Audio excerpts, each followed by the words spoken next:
Good evening, good evening, good evening. How you doing? This is Harville Bell, and I want to welcome you to another episode of Life Basketball. And here on this show, what we do is we discuss how the game of basketball, as well as life, are synergistic and how they both go hand in hand and have so much in common with one another. And so here we interview former athletes, current athletes, former officials, current officials, former coaches, and current coaches, as well as those individuals that have been tremendously valuable in the game of basketball. And what we do is we just get on here and we allow for them to share their story of how Little Orange basketball has oftentimes shaped and sometimes even changed their lives.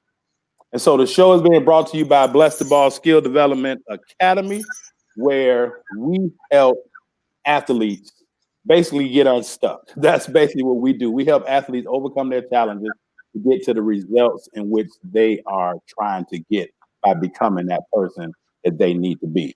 And so the show is also being brought to you by Understanding Life Through the Game of Basketball. The show was birthed from this book right here, right? Because the way that I learned basketball, it was always life principles in it. And in this book, we really talk about, we break down like it's 8 chapters, right? 8 life lessons that also goes along with basketball. And then my second book, Creating a Perfect Storm, they come in a bundle. I'll let you know where you can get the bundle a little bit later. But this second book is all about the mindset. So many athletes and parents believe that the game is played from the shoulders down and the game is really played from the neck up. And when you can understand that, then it'll take you in a whole nother direction.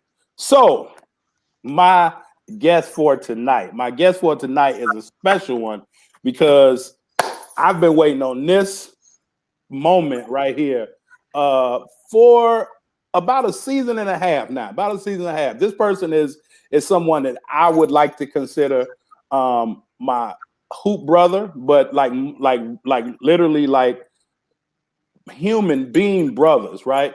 Basketball brought us together as not only college teammates, but also brought us together as coaching colleagues, but more so, we care about each other as individuals. And so I've seen this individual grow as an athlete. I've seen him dominate undersized, what some people would say undersized, but I've seen him dominate not only on the court, but in the classroom as well. Definitely in the classroom. And I'm proud. I'm proud that this person thought enough about me, even while he was at Division I coaching, I was at junior college coaching, but he cared enough about me and he understood what I brought to the game enough to where he always said, Coach, it's some players here that can't play for us. You can probably use them. And people don't do that if you aren't genuine. And so, like, I'm just happy, man. I'm proud that I can have my brother on the show today, in which we can really get into some conversations and really help the people out here. So I want to introduce to some and present to most a person that's from the bottom of the map. They say started from the bottom, now we're here, but started from the bottom of the map, literally. And I know that he gonna correct me because I'm gonna mess it up. But in Cairo, Illinois, but definitely one of the brightest minds, basketball minds that I know. Somebody that's been very influential to me in my life and also my coaching career. I want to introduce my buddy, Coach Bryant Lowe. B-Lo, how you doing, my brother? Good, my brother. How you doing? Man, I am doing amazing. So before we get into it, can you do me a favor and can you enlighten the people exactly a little bit about who Bryant Lowe, the person, is? We're going to definitely get into Bryant Lowe, the basketball player, Bryant Lowe, the coach. But who is Bryant Lowe, the man?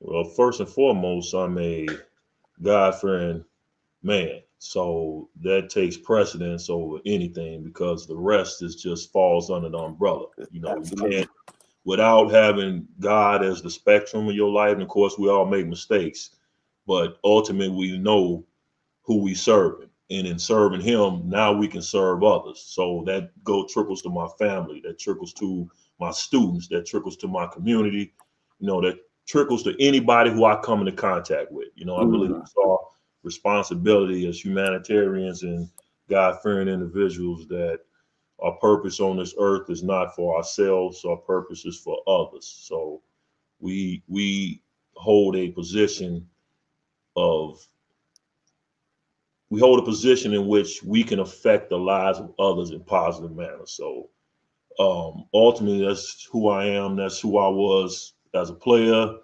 That's who I am as a person. That's who I am as a teacher, as a mentor, as a coach. That's who I am. That's the whole spectrum of who I am. So those same principles I had on the basketball court is the same principles that direct me through my pathway through life. Yep. And that's huge, man. And I don't want to. It's certain things that I never want to just zoom past, B. And a lot of times we mention things, and it can go over people's head because they may come just natural to other people. But the first thing that you said, and it's cliche. People get at award ceremonies or whatever, and I want to give honor to God. That's the, head of my life and all of those things. That's cliche, but you said that you being God fearing, but you know that you serve him so you can serve everybody else, which means that a certain way in which you live your life, basketball, not basketball, and as you said, principles, but the things that you believe in, the things that you believe is right or wrong, if you're thinking about, let's just say, the ultimate in your faith, it's easy to serve everybody else because you've already kind of like everybody else matters, but they really don't matter. Does that make sense? Right? Because you're looking past them to please your creator. So it's easy for you to serve other people. And like, I think that that's huge because we're living in the world of social media. It's easy for us to criticize people. It's easy for us to say what other people not doing. But as you said, because you're now, it's easy to like, in serving him, we can serve others. So we're put on this earth to serve people, but oftentimes we get so jaded by it. We believe, especially in a season like this, holiday season, we believe it's all about what can other people do for us, And so I think that that's big, and that explains the man that you are and the maturity level in which you have. And we'll get into that in a minute. But when I first met you, your maturity level was on a whole nother level than us, and I'll get into that in a minute. But being a person from, and you can kill me or not, from Cairo is Cairo, right? It's Cairo. You just told me, right? It's Cairo, right? So being from Cairo, tell us how it was growing up, because I have another coaching buddy, and he was telling me about the train tracks in Cairo. And he was explaining like when he was there was a difference, and just like racial disparity, even with economics. But growing up in Cairo, can you like explain to us how that helped you become the man that you are today? Well, when you talk about like poverty, like 80% of the blacks were impoverished. So, and think about the difference between pay scales in Chicago and Cairo. So those that were working, it wasn't like they were making $50,000-$60,000. We talking about if you making 25, 30, you live in large because the houses down there, you can rent a house for $300 a month. You know what I'm saying? So down there, it was okay. But when you look at the whole infrastructure of the city, it wasn't many jobs for blacks. Okay. It wasn't many opportunities for blacks. Okay. So my era was a little different than my mom's because she was actually in a segregated school down there. So she always, she never came out and just said like, okay, I don't like white people, this or that. She wasn't that type of person, but she made me understand the importance of representing my race, representing my family, and making sure that we doing the right things because, we don't want to be put into that, we don't want to be categorized, we don't want to be stereotyped. So even though we were poor, it was just my mom and 5 siblings and no father in sight, it was, a difficult transition, trying to maneuver through when I'm seeing everybody else with brand new shoes and we sharing pants. And, my biological father was a hoop star. Okay. And everybody knew him. So after I got older, in the back of my head, I'm like, okay, I got to outdo this dude. You know what I'm saying? Because I'm going to show him what he missed out on. So he thought he was great at this. I'm going to exceed that. But unfortunately, I didn't have anybody in our school that would push that narrative. Right. So, okay. That makes sense. Okay. Yeah, we hoop in high school, but, I had a coach, Coach Chumler that saw something in me. He was a white coach. And I think some finally snapped. That's like, okay, this kid always in the gym. What's up with that? You know what I'm saying? Don't give this kid a try. So we had nothing to do down there. We didn't have no swimming pools. We didn't have no rec center. We didn't have a movie theater. We had a McDonald's. We had none of that. We had one store that closed at 8:00 and a gas station. One stoplight in the middle of the town. Yeah, I heard about that stoplight. Right, on about 5,000 people down there.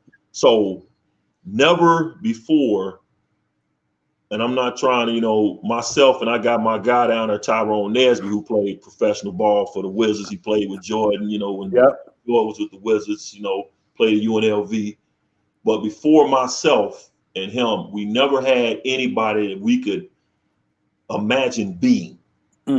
So we had and with nobody in the town beside a couple of street dudes, once we got older, was like, all we saw was drug dealers, And no, we wasn't like just killing and shooting each other, but it's been several occasions where we be at a club and they get hit on the back of the head, get ran over by a car, get shot because they coming down there thinking you gonna run stuff because it's a small town. So on a smaller scale, you weren't coming down there punking us and everybody threw hands. So we grew up in that era where it wasn't no, you get killed if you cross that line because we do got pistols. Right. But we was more hands-on. So, beside one little club or two, we had no type of outlet besides the basketball courts. So we had 3 of those.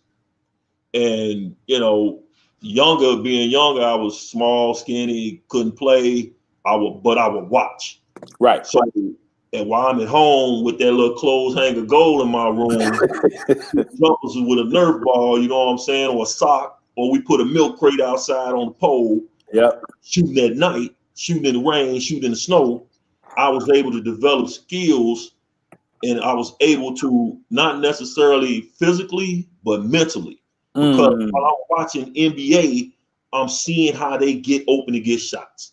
I'm seeing how guys who wasn't like Jordan jumping over people were scoring baskets like the World B. Freeze and all that people that don't nobody necessarily know about. And those are the type of dudes that I imitated my game because I never knew if I was going to be 6'5", because at that point I'm like 5'5" in junior high. Okay. I eventually grew into it, but early on, man, we had no type of motivation as far as people pushing the narrative for us to go to college and bigger aspirations. We didn't have nobody pushing that. Yeah. So would you say because of that and because of the relationship with your dad being, such a star and people maybe not acknowledging that, like how much of those things attributed to your why? Like, so I was telling the young man, I believe he's on now, RJ, right? RJ's a freshman. He's from South Carolina. But I told him earlier when I was doing some test runs, the first thing that he should do, all young athletes should do, is really, really understand why you're playing this game. Because there's going to be some days it's going to be cold. It's going to be snowy. You ain't going to want to get up. You know, practice is going to be late. You're going to run one extra suicide. You're going to be like, we run one more, I'm quitting. It's going to be a lot of adversity. But if you understand why you're playing the game, you can always draw back from that when it gets hard. So it sounds like, and correct me if I'm wrong, B, but you had a chip on your shoulder, but that was kind of the why that was driving you. Is that really right? Like, because of how you grew up and having to really show and prove, right? Like, show that you could do it, prove that you could do it, and move on. Is that really what was ingrained in you? Like, you know, I gotta bring it if I want it, because it ain't gonna be given to me. Yeah, and it's like, you know, on The Last Dance, Mike said, you know, he had to come up with, he had to have this driving force to keep him motivated to just go dominate people. Yep. And so I use that. Now, originally, that was my motivation was, yes, to try to be better than my father. Right. Yes, to try to be better than everybody that I encounter once I get to that stage. Because as I'm getting my butt kicked on the way up to that level, I'm remembering it. Yep. So I remember the person that was destroying me on this day when I wasn't big enough or I couldn't handle. And so as I'm getting better, you know, I'm starting to see, you know, people my size handle the ball. Like, why would you, like Jalen Rose, for example, 6'8"? Like, he was the guy I imitated myself and made me handle. Because I'm like, why wait on somebody once I get this height, that is? And then when in high school, I was only 6 foot. Couldn't handle the ball, but I could shoot. So I was shooting like almost 50 from 3, but that's ball fake, dribble, shoot. You know, I was heady in that regards, but I couldn't handle nothing. And I'm a realist. Like, so I know what my weaknesses are, and I'm not going to say I'm better than what I am, because I know I can't do it against people yet. Whoa, slow down, coach. Slow down 1 minute. Slow down. Slow down 1 minute. Slow down. I ain't going to. You use one word that's humbling, but it's necessary. And you said that you were a realist. And being a realist does not mean that you feel like you're not good enough or you just like think that you're better than what you are, but being real. And you said that, and you said it so fast, some people missed it. You was like, I was about 50 from 3. So you were shooting 50% from 3, shot fake, 1 dribble, but you said I was a realist and I couldn't handle the ball. So how important do you think it is for young athletes these days, you know, or let me say, talk to the parents for a minute, and I'm gonna let you get back to that. Because a lot of parents get upset when a coach like yourself or myself that understands the game and not just telling parents what they want to hear and being a realist.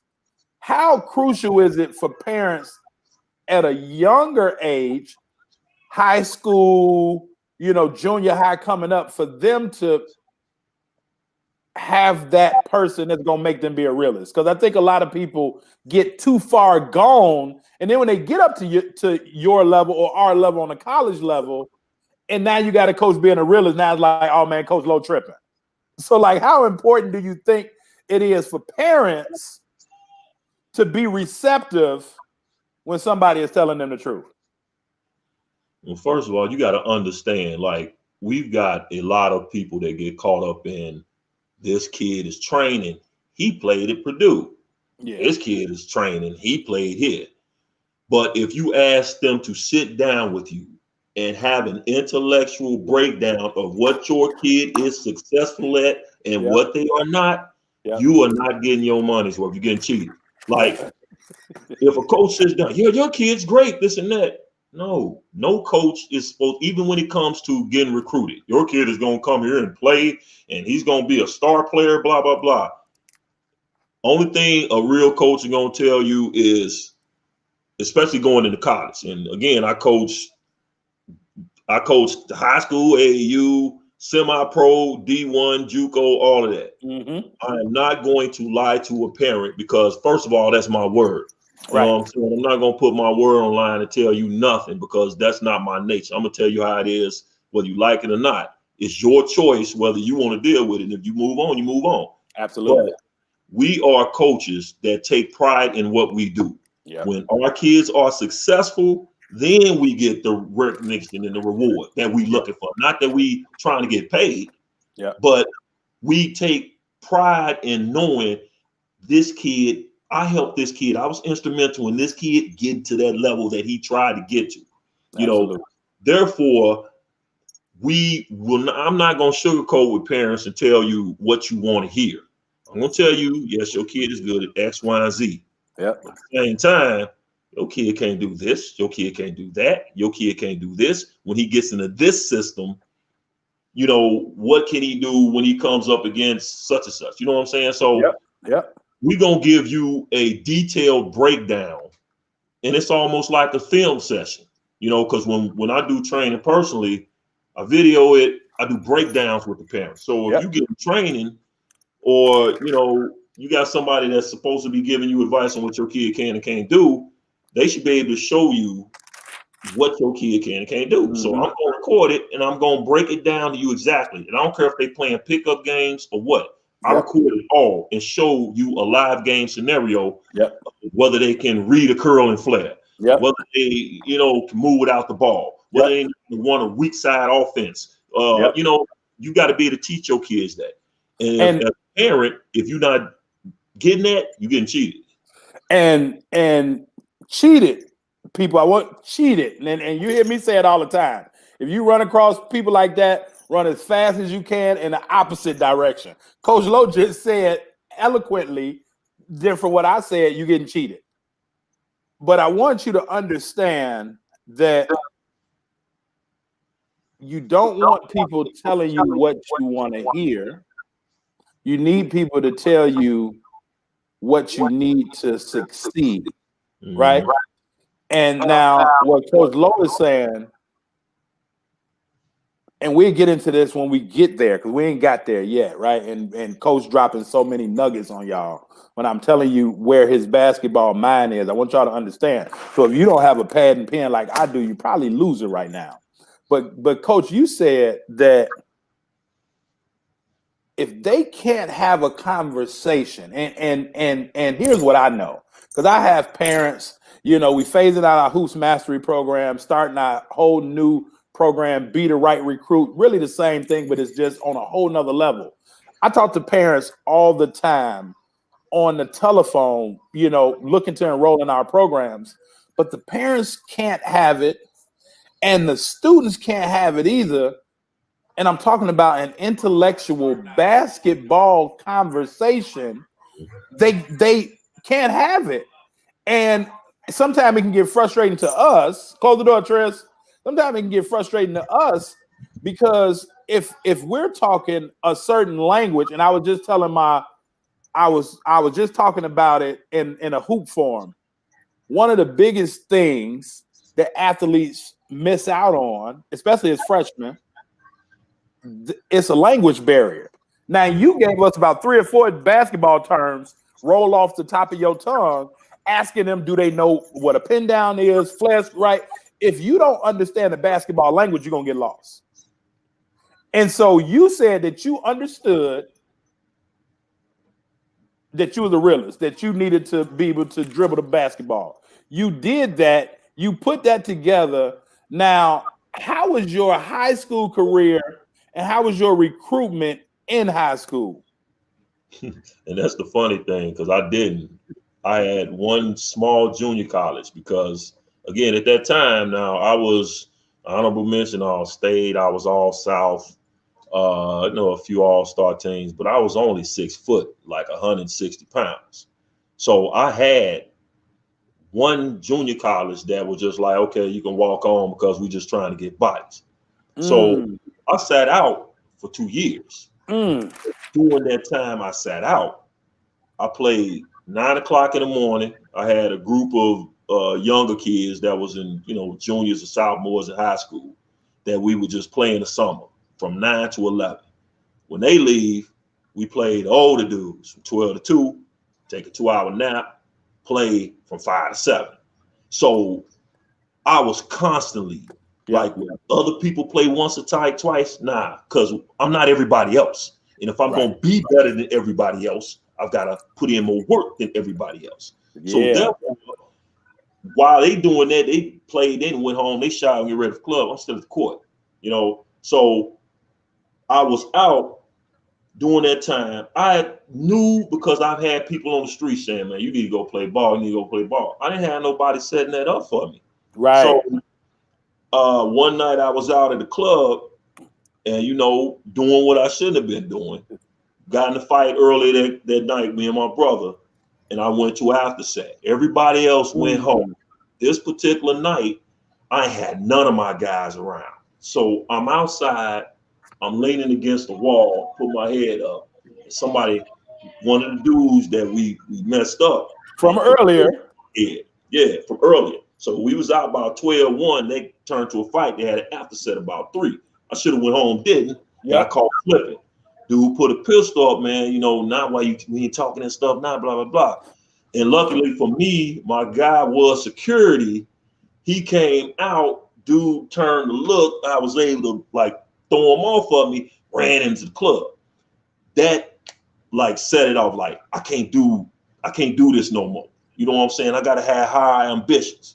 And it just so happened, I ran into my coach. I was actually living in Decatur. I came down just for that weekend to kick it and ran into a coach. And I'm like, man, coach, I want to go to college. I want to play ball. And he was like, you know what? I can get you a trial. That's all I can do. I said, that's all I can ask. That's all I need. Yeah. And he set it up at Ren Lake. And I ain't have no, I already knew. Once I got in there, I knew what time it was. So I went in there and practiced. He gave me a scholarship offer as soon as I was unlacing my shoes, finishing playing. So, man, I had no offers like that. This is man, I've been knowing you, B, for close to 25 years, man, 26 years, and I've heard parts of, I think, all parts of your story, right? I've heard all parts of your story, but again, to understand the choices that we make, the decisions that we make, the environment that we're in. So I had a coach, a personal coach, tell me, and he say all the time, he say, environment is stronger than willpower, right? That environment that you in can grab a hold to you, even if you want to do something else. Now, you said that you was hooping 3 times a day. Kobe Bryant, God rest his soul, Kobe Bryant stated that he worked out, said his first couple years in the league, he would work out like twice a day with everybody else. But when he understood what everybody else was doing, as you said, in order to be there, in order to be that person, he had to do what other people wasn't doing. So he said, so he squeezed in 3 workouts a day where everybody else is squeezing in 2. So he said now, and as you said, like from 6 to 8, from 10 to 12, and again from 4 to 6. But he said now, after 2 or 3 years, B, he said they would never catch me because I got an extra workout a day for 2 or 3 years. They'll never catch me because he hadn't stopped doing what he was doing. But even though you were doing that and playing 3 times a day, you were still in the same environment. And you get into a fight, as coaches, man, we tell our players, go home. You know what I'm saying? Like we tell our go home.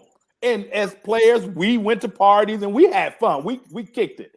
But you tell players like go home. Nothing good happens after midnight. I know so many athletes that have found themselves in precarious situations after midnight just because they should be doing something else. but that environment holds on to you. And to the athletes that's listening, like, check your environment, right?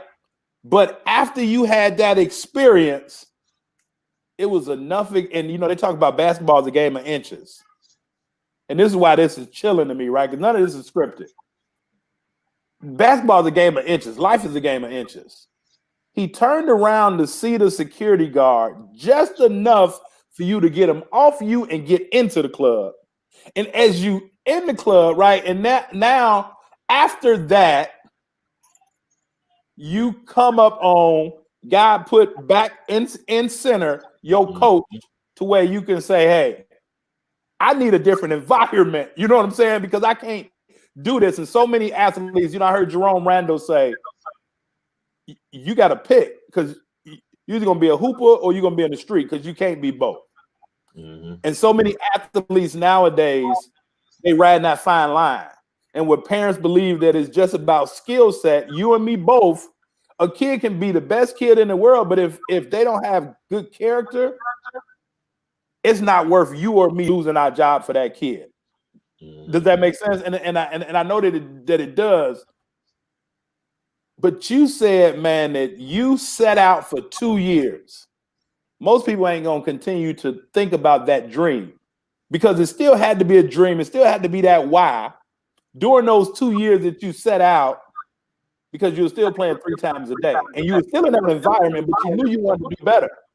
So when the opportunity came, and this is the question that I want to ask, how important is it? And again, it sounds good. People say you need to stay ready so you ain't got to get ready. That sounds good, but we know that ain't true, B. But literally, from your standpoint, how important is it to be ready when you get that opportunity? Because even as a coach, players sit on the bench and we call them and they'll never be ready, but then they complain about not getting in the game.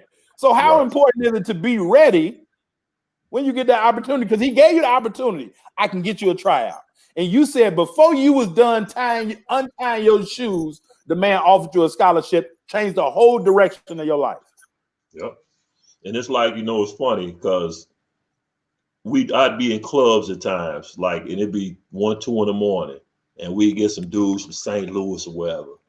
Like, yeah, I can hoop and blah, blah, blah.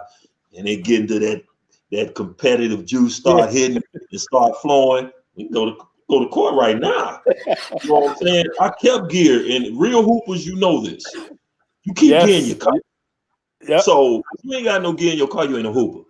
You ain't Say it again, coach. Wait. Real basketball players, they do what, coach? You keep gear in your car. You keep your pair of shorts, your shoes. Now back then we hooped outside a little more, but I got an outside pair, I got an inside pair. You gotta have a bag in your car. So when you talking about, especially coming from a poor environment like I came from, stepping on the court to play ball ain't no challenge to me. Right. Challenge is when somebody's shooting, getting out of that alive. Yeah. And one thing about it is, and I heard you say it, that a lot of people are not willing to change. If you ain't willing to change, whether it's yourself or your environment, you ain't gonna never get no results. And I knew at that point I had to change my environment.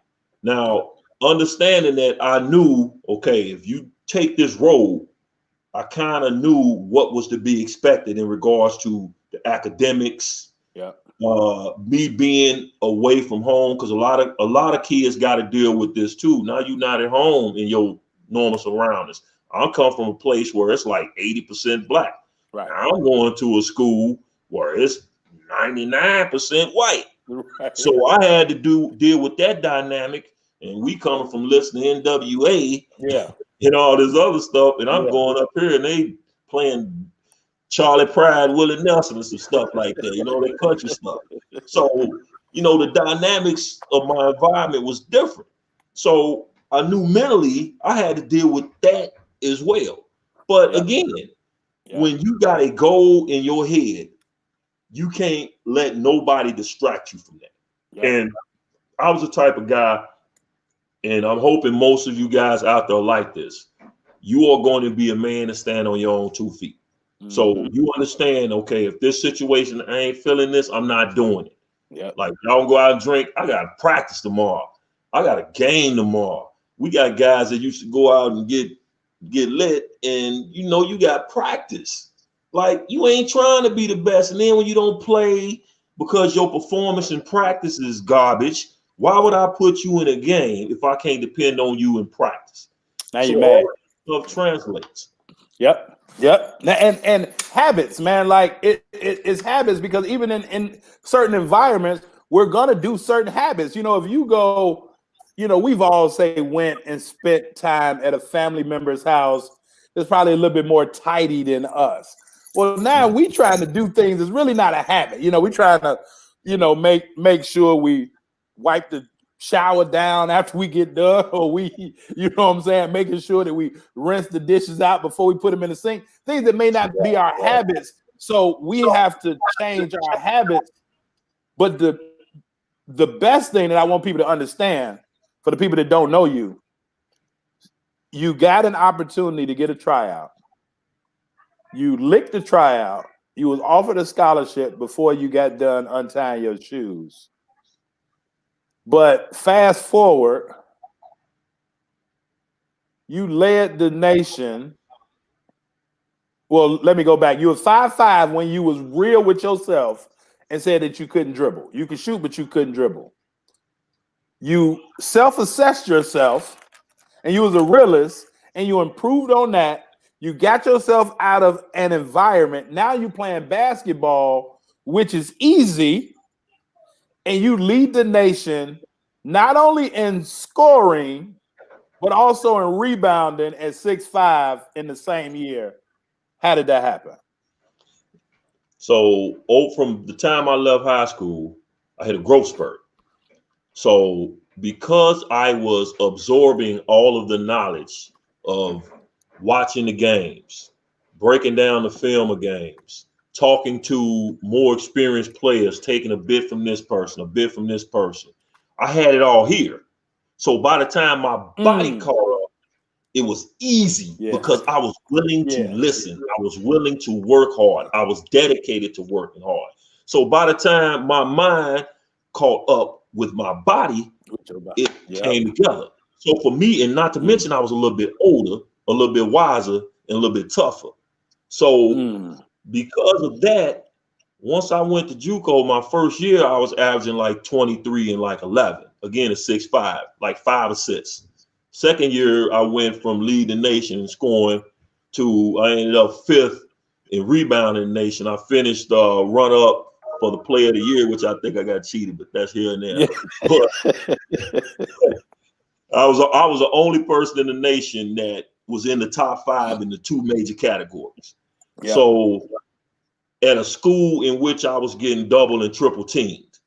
So, but because I absorbed the knowledge of those who have been there, done that, and I was willing to expand my knowledge of the game, the integral parts of the game, not just looking at this person dunk, but what were the steps that kid did in order to get him to the position. And a lot of players now, they make the game hard. You want to do bang, bang, bang, bang, bang. I'm not going to do that. I'm going to beat you to the hole of 1 to 2 dribbles, and I'm going to get anything I want. Like, but I always had, it was no weakness to my game. I could shoot. I could handle. I had post up. I had turnaround. I had fadeaways. I could shoot the 3. Like in JUCO, my threes kind of went down because my role had changed, but I was like playing like a point forward. So I was running the point, but I was playing all positions, setting everybody else up. So of course, the damage of me banging into 6'9", 6'10" dudes, I wasn't shooting as effectively from 3. But again, understanding what I have to improve because I'm a stats guy too. So I'm looking, not only that, I'm looking at game film. So I'm looking at my form and this and that. So by the time I got to Juke to D1, now I'm working on strictly getting my weaknesses better. So my 3 in JUCO was like maybe 38, but in my whole career D1 it was 50 plus because I wanted to have no weaknesses in my game, and that's even without having access to a gym because we didn't have a car. The school was 15 miles away from where I lived. So, you just got to be willing to put in that work, and if you willing to study the game, which is a lot of kids don't do, you just go and play. You don't sit down and analyze the game, looking at a team you're about to play, seeing what their strategies are, seeing the guy that's going to guard you, whether he go for ball fakes, whether he lean in, whether he get physical, whether he give you space, his footwork in position to guard, and, how does he guard? He guarding both feet out with knowing which foot to attack, simple things like that kids don't pay attention to, that a coach like you and myself will teach you. But again, you go to a guy that, he can play because it just comes naturally. But it's a difference between playing and teaching, and like they say, everybody can't teach the game, Absolutely. But you find a coach like you or myself or a few other old schools that I know that can break it down to you and show you. That's the type of the coaching you want to look for. And what coach is saying is 100% fact, right? 100% authentic. But now I'm gonna rewind it back a little bit so we can slow down a minute, because coach just gave a whole mouthful. And I want you all to eat good here, right? Here we eat good. This is a professional and personal development show for athletes, coaches, and parents of student athletes. That's what this is. So I'm gonna go back. Before I do, make sure you see on the ticker, right? Sign up for our email list so you'll know who's coming on the show. Be able to get a little bit more breakdown. If we zoom past some things, you may be able to get a little bit of breakdown on our email list, but make sure that you go subscribe. You can enter into a raffle. Last show, we actually raffled off one of these books, but definitely go and do that. And also, if your student athlete has not yet registered for our conference, right? If they haven't registered for our student athlete leadership conference, it's going to be Monday and Tuesday. If you think that this show, 60, 90-minute show is good food, imagine what 2 days, 4 hours a day, what they're going to get, right? Again, everybody is talking about skill set. Well, it's going to come a point in time where they're going to run up on somebody that can play just as good as them. And we ain't got into it, but on my board and on Coach Lowe board, Coach Collins' board, God rest his soul, it was like 40, 50 names on them boards. And we're not looking at who we can necessarily recruit. We're looking at who we can scratch off, right? Because we already know who can play. So what's going to separate your student athlete, even you coaches, right? Allow for the conference to do work for you, and you're not there, right? You can put your athlete in a situation in which you can leave and come back and they'll be much better. So make sure that you go and get registered for the conference. But what Coach Lowe said is that he was able to absorb knowledge, right? He said he was able to absorb knowledge. He was top 2 or he was top 5, right? I said led. He was top 5 in 2 categories, scoring and rebounding, top 2 categories of the game. At 6'5", at a team to where he was being double and triple teamed. But he still was able, and this is why I want to slow down. He said he could beat his man of 1 to 2 dribbles and get any shot he wants. Now, before that, and I'm taking notes, right? I wish that more people would take notes so that they can understand, because our minds work so well or so fast. But you said earlier, B, that you study how people got open. So understanding life and basketball is a game of inches. People say, well, how are you going to get a shot off in 1 dribble? You already told us, too, that shot fake 1 dribble, which is one of your key moves, but you've been doing that since you was 5'5", right? You said that. 1 to 2 dribbles, how important is it for a student athlete, a basketball player, to be able to do less with more? I mean, more with less.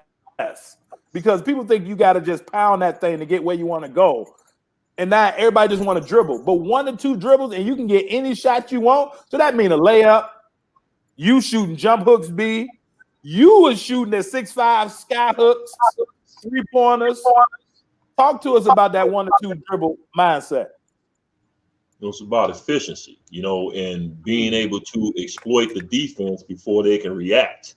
Because while you got weak side action going, if you got a good team that runs a good motion offense, so it's always weak side action. But of course, if you the focal point of the defense, you don't have time to play around. You got to get your shot off as effectively and as quickly as possible. So in being able to understand how you are being defended, you only gonna have that 1 or 2 in order to make a move. But the ball fake to me is like especially for guard, well, for anybody, whether you post or guards, that ball fake is the most crucial move ever. Ever. Like, if you implement that in your game, whether you post or whether you guard, people react because you got people that's so over aggressive. Like, they always want to prove I can shut this person down or this or that. Well, I'm going to use that to my advantage. And again, that comes with you studying the game. So when you coming into a game, okay, I need to do this, I need to do this. All that's mental preparation, right? So whether you studying the game, getting yourself mentally prepared, whether you understand, okay, when I come down this time, let me try this on this guy. You already got in your head what you gonna try before you even get to that point, based upon, and really us looking at a guy's physique, like, it goes deeper. If you if you really study your opponent's physical being, how's he, look at his legs, look at his upper body, look at this, look at that. You might get fooled sometimes. But most of the time, you can look at a guy in the dunk line. You got a guy down there doing 360 stuff, so he's gonna try to block everything in sight. Like, it gets deeper once you become more educated and more fluent in studying the game. So I mean, it ain't just about lacing them up about what you gonna do. No, it's like playing chess. Exactly. And so now you were saying, right, in terms of exploiting the defense, mental preparation. Now, you leave Rend Lake, top 5, you're 6'5", you're the point forward. I remember the first time I met you, we went to the gym. I remember seeing you shoot a jump shot. We like, man, his form is kind of weird, but he making them. I remember seeing you get in the post and you shot a jump hook. And we like, okay. I remember me and King and I think Ani, we like, okay. And then you came down and now you was in the post. But then you get a rebound on the defensive end, guarding the post, and now you wave somebody off. I don't know who it was, but you wave them off and you go down court. And we like, damn, like this dude, like, okay, so he gonna do everything. And then you came down and you shot a 3. And we was like, okay, this dude, like game, his style is a little, we can't, it don't have, because most players got like a 1-2, whatever, right? It was like, okay, we can't make it out, but he can do a lot of things well. And as you said, you was able to do, right? You didn't really have a lot of flaws. But my point is saying all that, top 5, 2 categories. When we met you at UIC, it was the day before school started. You signed your contract, you signed your scholarship the day before school. So Coach Collins, Coach C, God rest his soul, had his interview on my 21st birthday at UIC. And I'll never forget going to the press conference, man. I'm about to, what a dream. I'm about to be able to, I transferred to play Division I, walk on, about to get this legendary coach, having this on my birthday. So March 27th, 1996, you didn't come until August, B. What happened? How can you be top 5? And I want this to help the parents and the athletes that panic and think, oh, these people are signing, my kid don't have an offer. You didn't sign your scholarship to UIC until the day before school. Like, you didn't get on campus till the day before school started. Break that down to like what happened, and like it still worked out for you. So mine was a little bit tricky because I have to rewind. So those 2 years I was off, I went to a junior college, Shawnee Community College. Yep. I wasn't trying to go to school. I took a cosmetology class just to meet girls. I took a cosmetology class because some girl was like, why don't you get in here with us? All right. And I took basketball. Okay. So all I did was shoot ball, play Uno. Yeah. But because I had nobody to educate me about college, I didn't drop my classes. Oh, so I had 20 Fs I had to make up in that summer. So again, I was a first team All-American. So I had letters from everywhere. So really it came down to Illinois, Purdue, and Michigan State.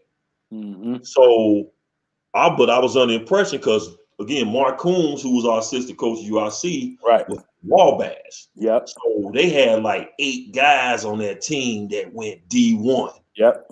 Really like 10 because he just had that type of team, man. Yeah. The killers. Yeah. So we had like 4 or 5 that was going with Coach Coombs because not Coach Collins being so smart. Well, let me get this guy that's got all these connects. Yep. So during that summer, I also I had to take a chemistry class. I had 2 classes. The chemistry was amazing. I'm like, I don't know nothing about no chemistry. Thank God. My professor was Steve Fisher's brother. Wow. At Michigan. Wow. After I was there, he sent my film to Steve Fisher. Wow.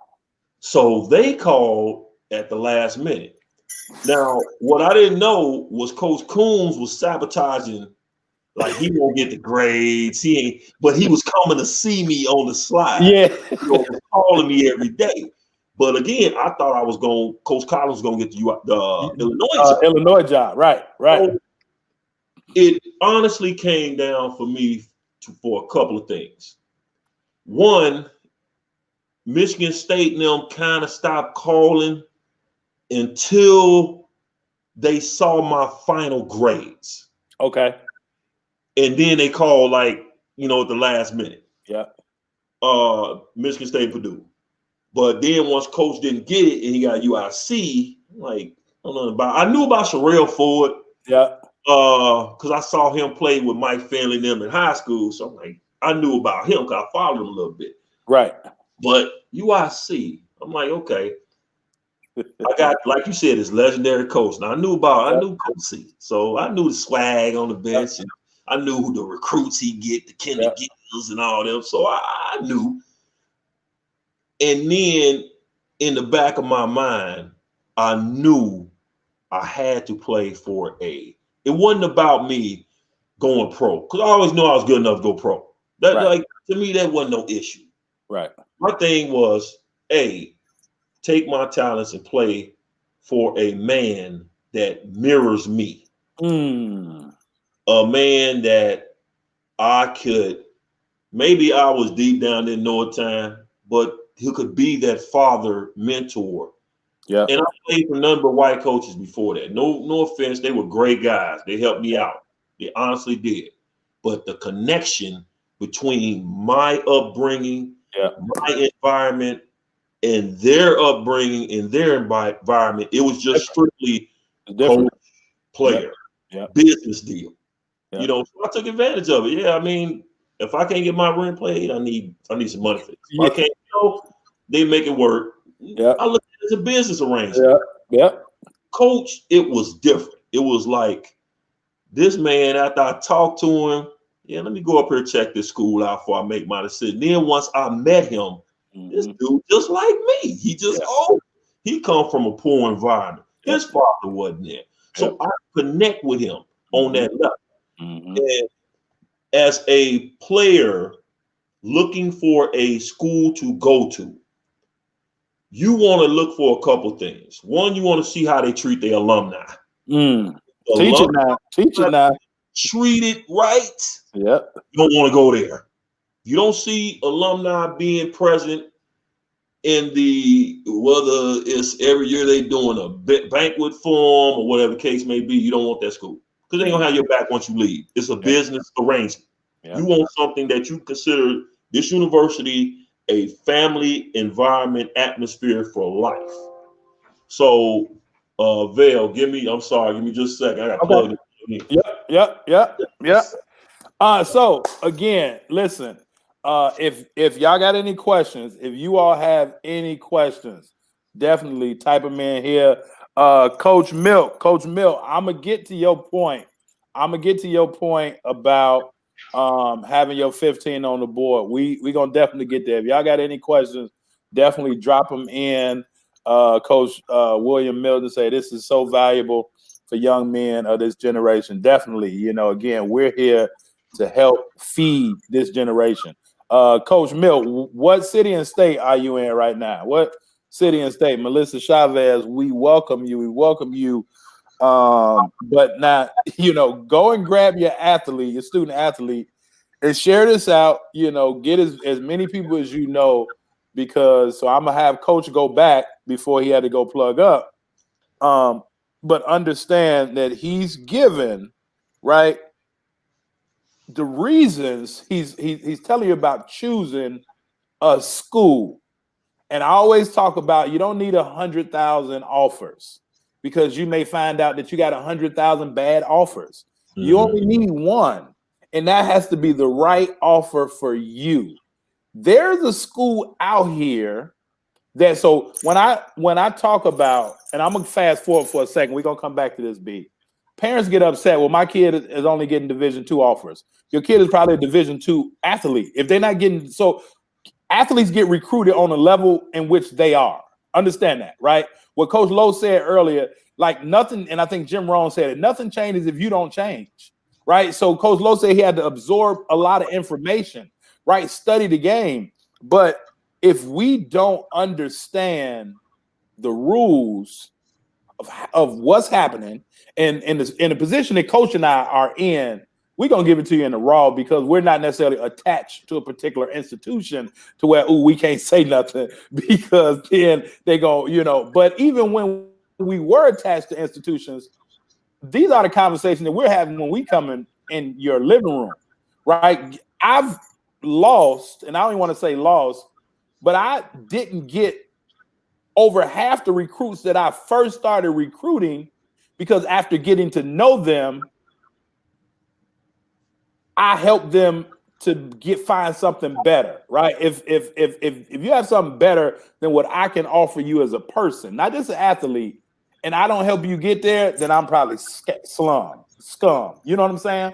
So, but Coach, what you said, number one, watch how they treat their alumni, because if they treat their alumni bad, their alumni not playing no more. So when you get done playing, or when these parents or these coaches that's on, when they athletes get done playing, they ain't thinking about you no more. So number one, you said watch how they treat their athletes.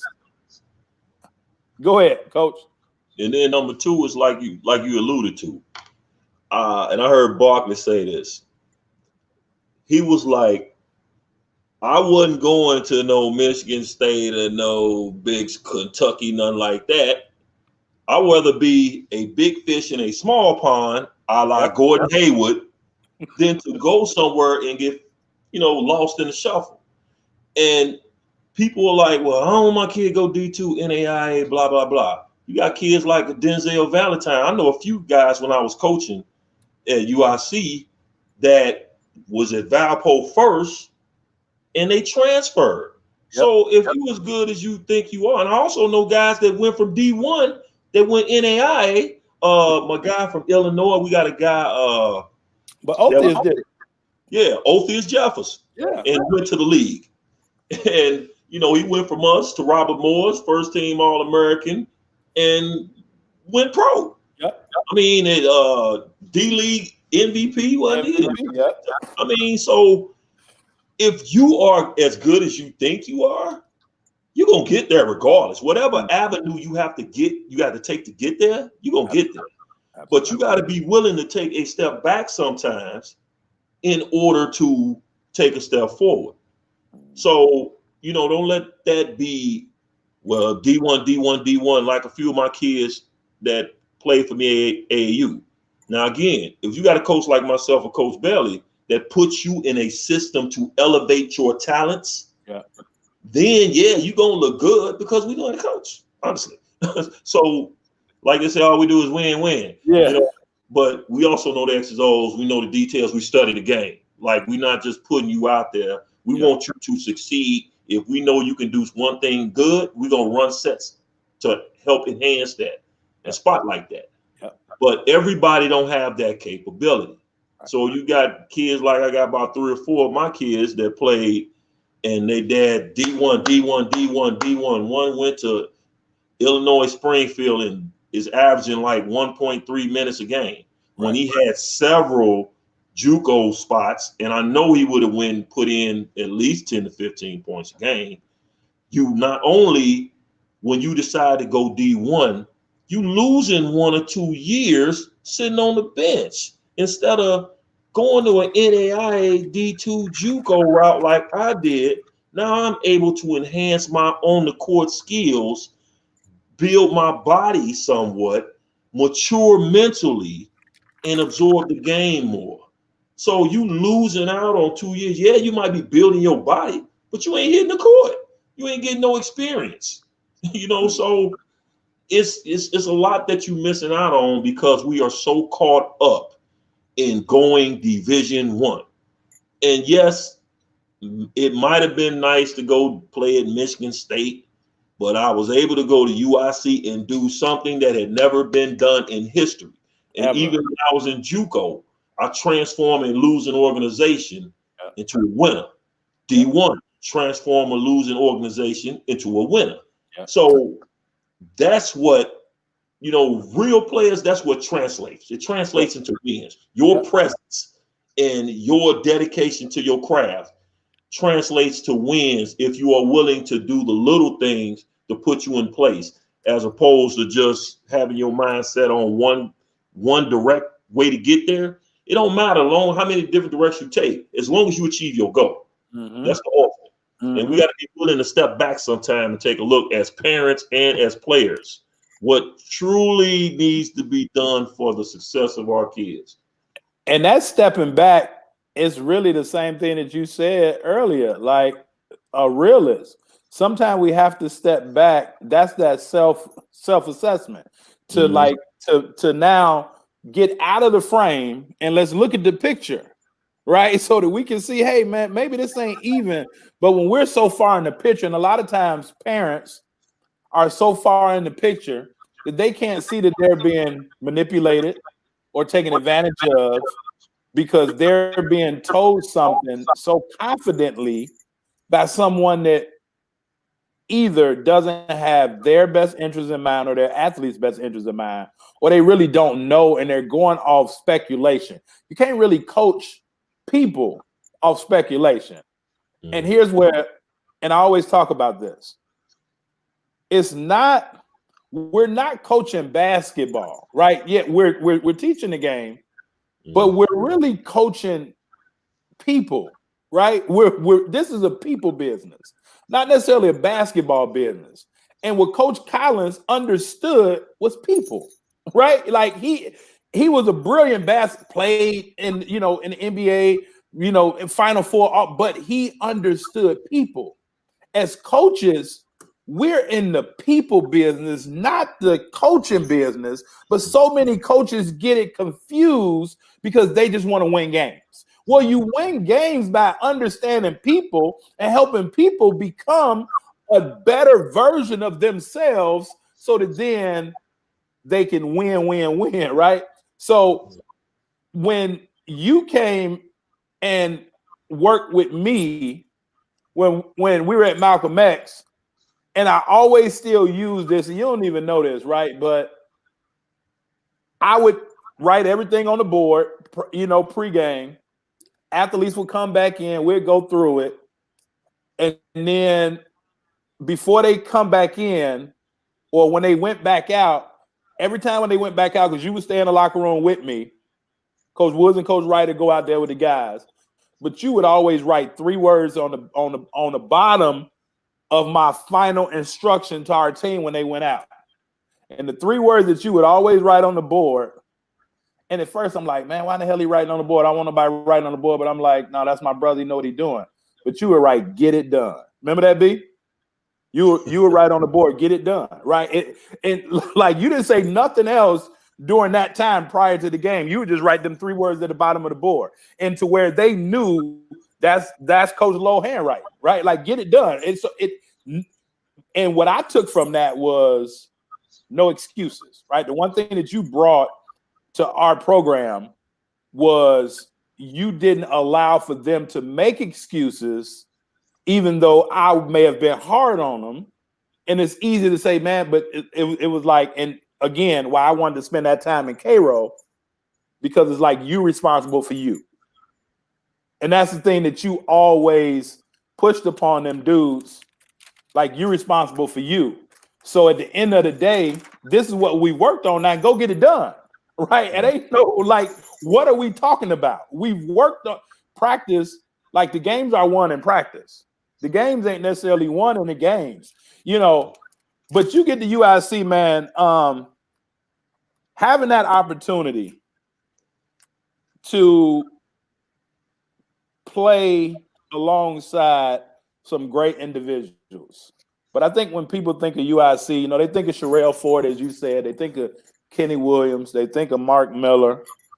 They think of Cedric Banks, Martell Bailey, Justin Bowen, you know, Mayo. And, you know, you coached all these guys, you know, funny part. And, you know, but Bryant Lowe, man, like Bryant Lowe, like you got numbers that it's hard to break at UIC.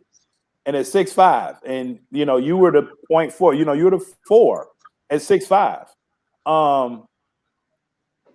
How enjoyable was your time at UIC as an athlete, man? And what people don't understand, we started out like 0-8. Remember, like we had one of the worst chemistry teams in the country because it was the old versus new. You know what I'm saying?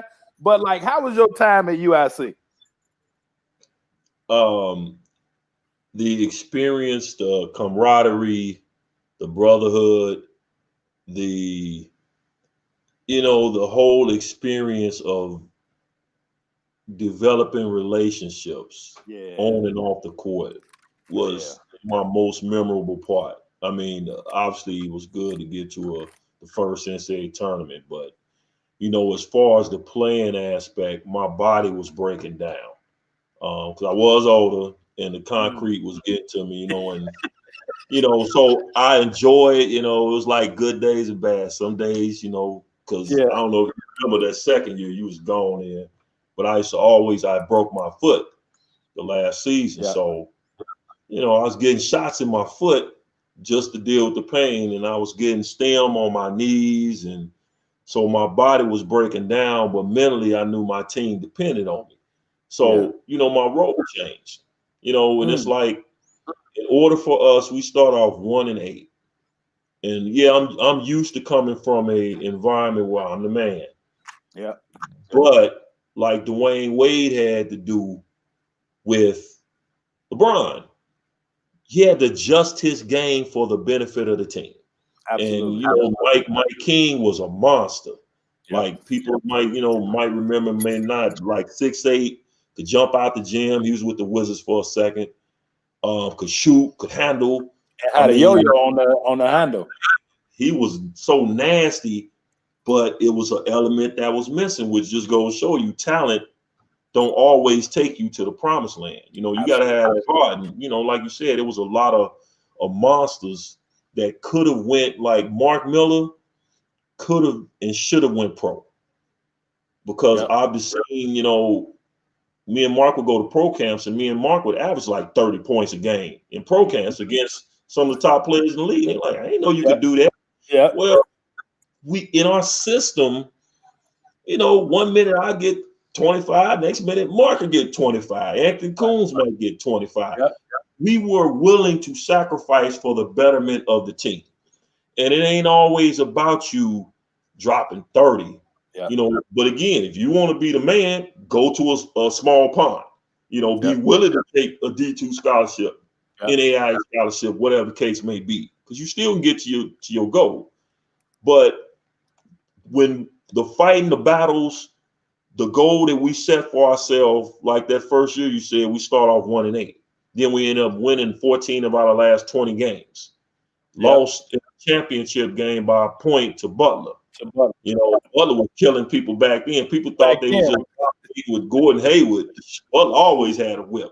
Yeah, I tell people that. And they played together. Yeah. And so, you know, going into that next year, we knew what we was going to do to people. Mm-hmm. So, you know, we came out and 22-6, destroyed Michigan State. You know, and of course I had, every time I played Michigan State, I had to kill them. So, you know, that second game, man, and I played with concussions and broke noses. In that game, I got concussion and broke nose playing against Michigan State. And I'm shooting jumpers, man. I got a handful of blood. Mm-hmm. And boys passed me the ball. Forget that smack. Mm-hmm. You know, like non-COVID, man, they gonna kick me out real quick. But I played a few possessions with blood dripping in my hand. Yeah. But I was willing to do that because my team, that win meant more than the pain I had to deal with for an hour.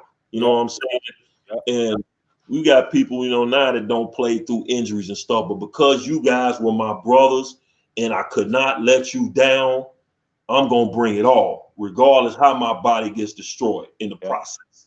Yeah. So that now I want to, since we're here, I want you to help the coaches for a second. I want you to put on your coach hat. And you as a player when this happened. But I want you to talk about the power of we're 1-8 and we went on to win 14 of the last 20. The power, and so we had to have a team meeting. We had to have a players only meeting, right? Coach Coombe, Coach Collins, like whatever y'all need to do. And I guess he had a conversation with probably you and Mark. And because y'all was like, hey, we need to have this meeting. Like we were all about to come to practice. You was like, hey, we all need to have this meeting. And we all went in the room, right? We all had our, you know, stuff on.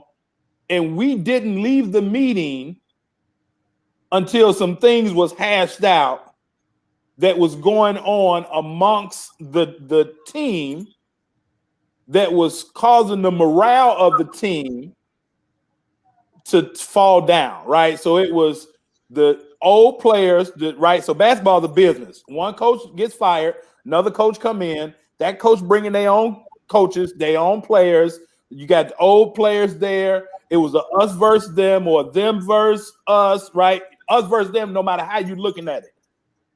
You and I were kind of in the middle because we was kind of the new guys. You know what I'm saying? Like I'm cool with on either side, but it was so discombobulated to where our two captains, right? You and Mark, like, we got to have this meeting. And it was almost some blows thrown in the meeting. But at the end of the meeting, and I teach this all the time, B, because it was the first time that it happened to me. And I've told my players after this, you know, if y'all need to have a players only meeting, because it was nothing that Coach Coombs, Coach Collins, Coach Nagy, Coach Cross, it was nothing that none of them could do to rectify our inner turmoil. But as a coach, how important is it for athletes to be able to self-regulate? And you know, it's funny because I've seen two, like you said, from a coach and as a player.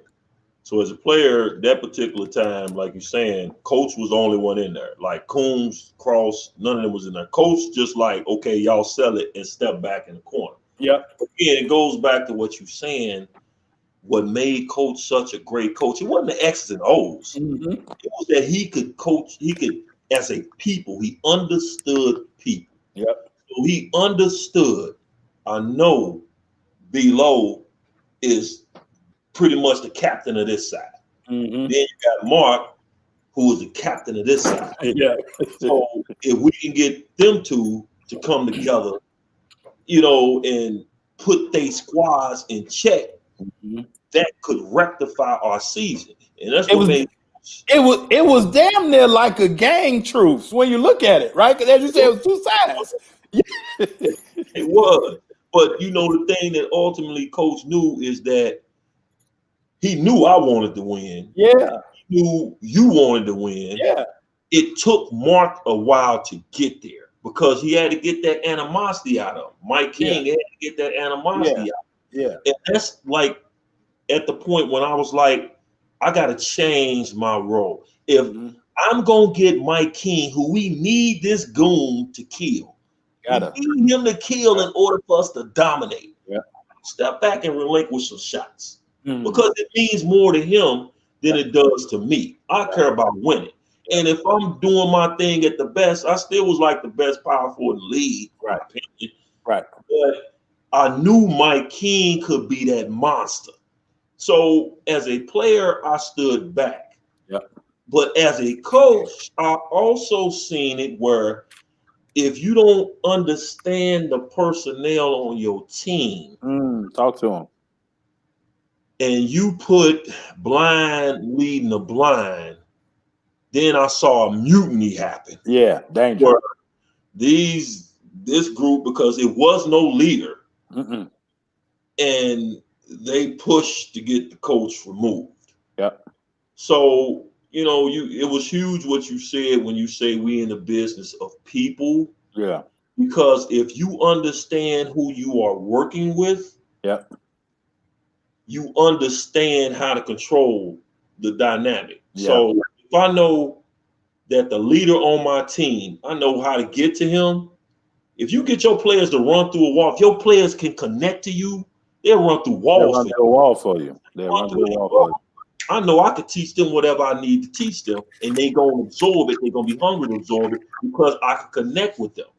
But if it's a disconnect between you and your player, it's hard to get your player. I mean, whatever level it is. And I played Coach AAU where I've had kids that is on any other team, they wouldn't even make the team. But I found a way to get them included, whether I would act like I picked their brain on the bench about what you see, involved in the game, what you see, what you think. Well, I think such and such and such and such. And it was points where games was close, and I had players, Coach, I don't think I should go in there. I don't think I'm ready. I mean, but that's the connection I formed. Yep. Now they understand, okay, it's not about me. I know my role. I know how good I am. I'm not going to sit there, I want to play. No, it's about the team. But if you don't understand your players, and it's just like in the professional teaching, I teach special ed. I teach every level. Right. And teachers ask me all the time, well, this kid he's such a problem behaviorally in my class. I can't do nothing with him. How can you control him? It's not control. I formed a relationship with this kid. I'm not just telling him do this, do this, do this. Man. Understand what makes this kid tick. What makes this kid, what's his background? What's a common connection that I can establish that I know I got him now? And many coaches, like it's too business oriented. And people like us, we love because we love to play. But ultimately, and again, it goes back to you say, okay, who's the man? Who's the man of B-Lowe? As Coach Bailey, as B-Lowe, when we know that, and I don't like to say necessarily God fearing, I'm going to say God loving. Yeah. We know what our purpose is. Yes, we want to win. But would I rather for my kid to get a college degree? Yes. Would I rather for my kid to be a good father? Yes. A good citizen? Yes. A good mentor to somebody else? Yes. That is our goal ultimately. Because if we can get them to do that, then the basketball stuff will fall into place, what we want them to do. And a lot of coaches are not willing to do that. And hey, I tell people all the time, I just so happen to put the title on the book. But it's a lot of people before me, before you, that everything that they taught about the game went right back to life, right? The best coaches are those coaches that can, the buzzword is life skills, right? Oh, yeah, we teach life skills, but you can't really teach life skills if you aren't really interacting with your personnel, as you said, know your personnel on a personal level, right? If all we talking about is basketball, I never get to know you as a person, you know.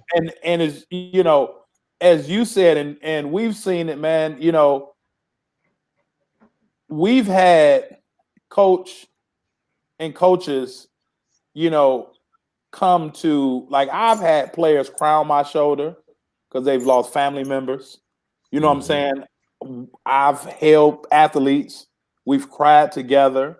You know, I've been to, you know, their kids' baby shower, things like, you know what I'm saying? Like, you have to, and these are all things happen while they're still playing basketball, right? You know, players having babies and all those things. But you have to form those relationships with people, and that's bigger than any play that you put in place. So we lose to Butler by 1 in the season. And I remember walking out because there's a walk on, and, you know, that day postseason. So, you know, I actually rode with Mike King's girlfriend at the time down there, I think at Wright State. And I remember asking Coach Cross, I was like, man, Coach, you think we're going to make it to the NIT? He was like, no. He was like, it's over, man. That summer, though, B, and now let's talk back to the athletes, because I'm pretty sure that was a long summer, right? Because you see it, you taste it. You came here to help create history for a team that's never been in the NCAA tournament, and you 2 points shy. You 2 points away from going to the NCAA tournament. Right, but I'm saying 2 to win, right? Yeah. That summer is long. Yeah. And as you say, your body breaking down mentally, because some athletes have a hard time adjusting from loss to loss, right? Or even win to next game. What was your focus like? And if I'm not mistaken, I don't think you went home that summer. Like, what was your focus like? And, you know, Kobe Bryant talked about it after losing to the Celtics.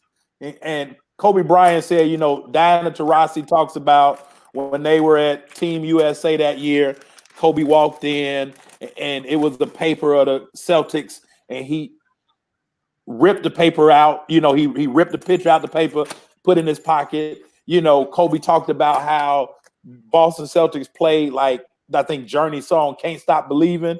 And he said all summer he listened to that song because it did something to him. He didn't want that feeling. We know the next year, CBS cameras is watching you and the team get that y'all name announced, UIC going to the tournament. But the work that summer, B, talk about the focus of being there, right? You there, but you're not there yet. How did your focus have to change? Knowing that your body is aging, you're getting older. You know, we got new, you know, recruits coming in. You got people like, you know, I think at that point, I think Ayers and TJ and or not TJ, but Joel. So things are changing, right? But so how did that focus that summer really, really take you to the next level? Well, it's almost like The Last Dance, you know, like Jordan after he lost to Orlando, you know, and me personally, I have a difficult time watching a loss of that magnitude. Yeah. But I knew it was necessary because I don't look back to what other people didn't do. I look back to my performance. How my, you know, my knee was hurting worse, or how I may have got pushed around a little bit more than I should have been. And again, it goes back to understanding what my weaknesses were and what I need to improve on. So that's what I focused on. So I continue to play ball, but, you know, I work out guy, I train Markov. Man, always had time set aside for me because he knew I was coming. Like every opportunity I got, 2, sometimes 3 times a day, depending on how many times I was playing on the court. Man, I'm in the weight room, you know, and man, I honestly, man, that summer, man, I thought it was gonna be huge because we was playing Prairie State. You remember? Me, you, and Yeah. Joel. And then we was playing summers in the rink with Twan Walker, Jawan Howard, Ryan Hopper, and all them dudes. So, our summer, man, we wanted and that summer too, man, we had it set up. We was gonna play Quentin Richardson. I mean, we didn't want to stop. We wanted to play the best competition, or I wanted to play best competition. I wanted to continue to strengthen my body. Yep. I wanted to make sure I was as prepared as possible going into that season. Because now, and backtracking just a little bit, after my first year of JUCO, I had to set goals. So each year I had a goal. Goal number one, get the scholarship. Be all conference, establish myself. Next year, I wanted to be an All-American. Bam, done that. Go to D1, next goal. Okay, make noise, did that. And now we going into the final year.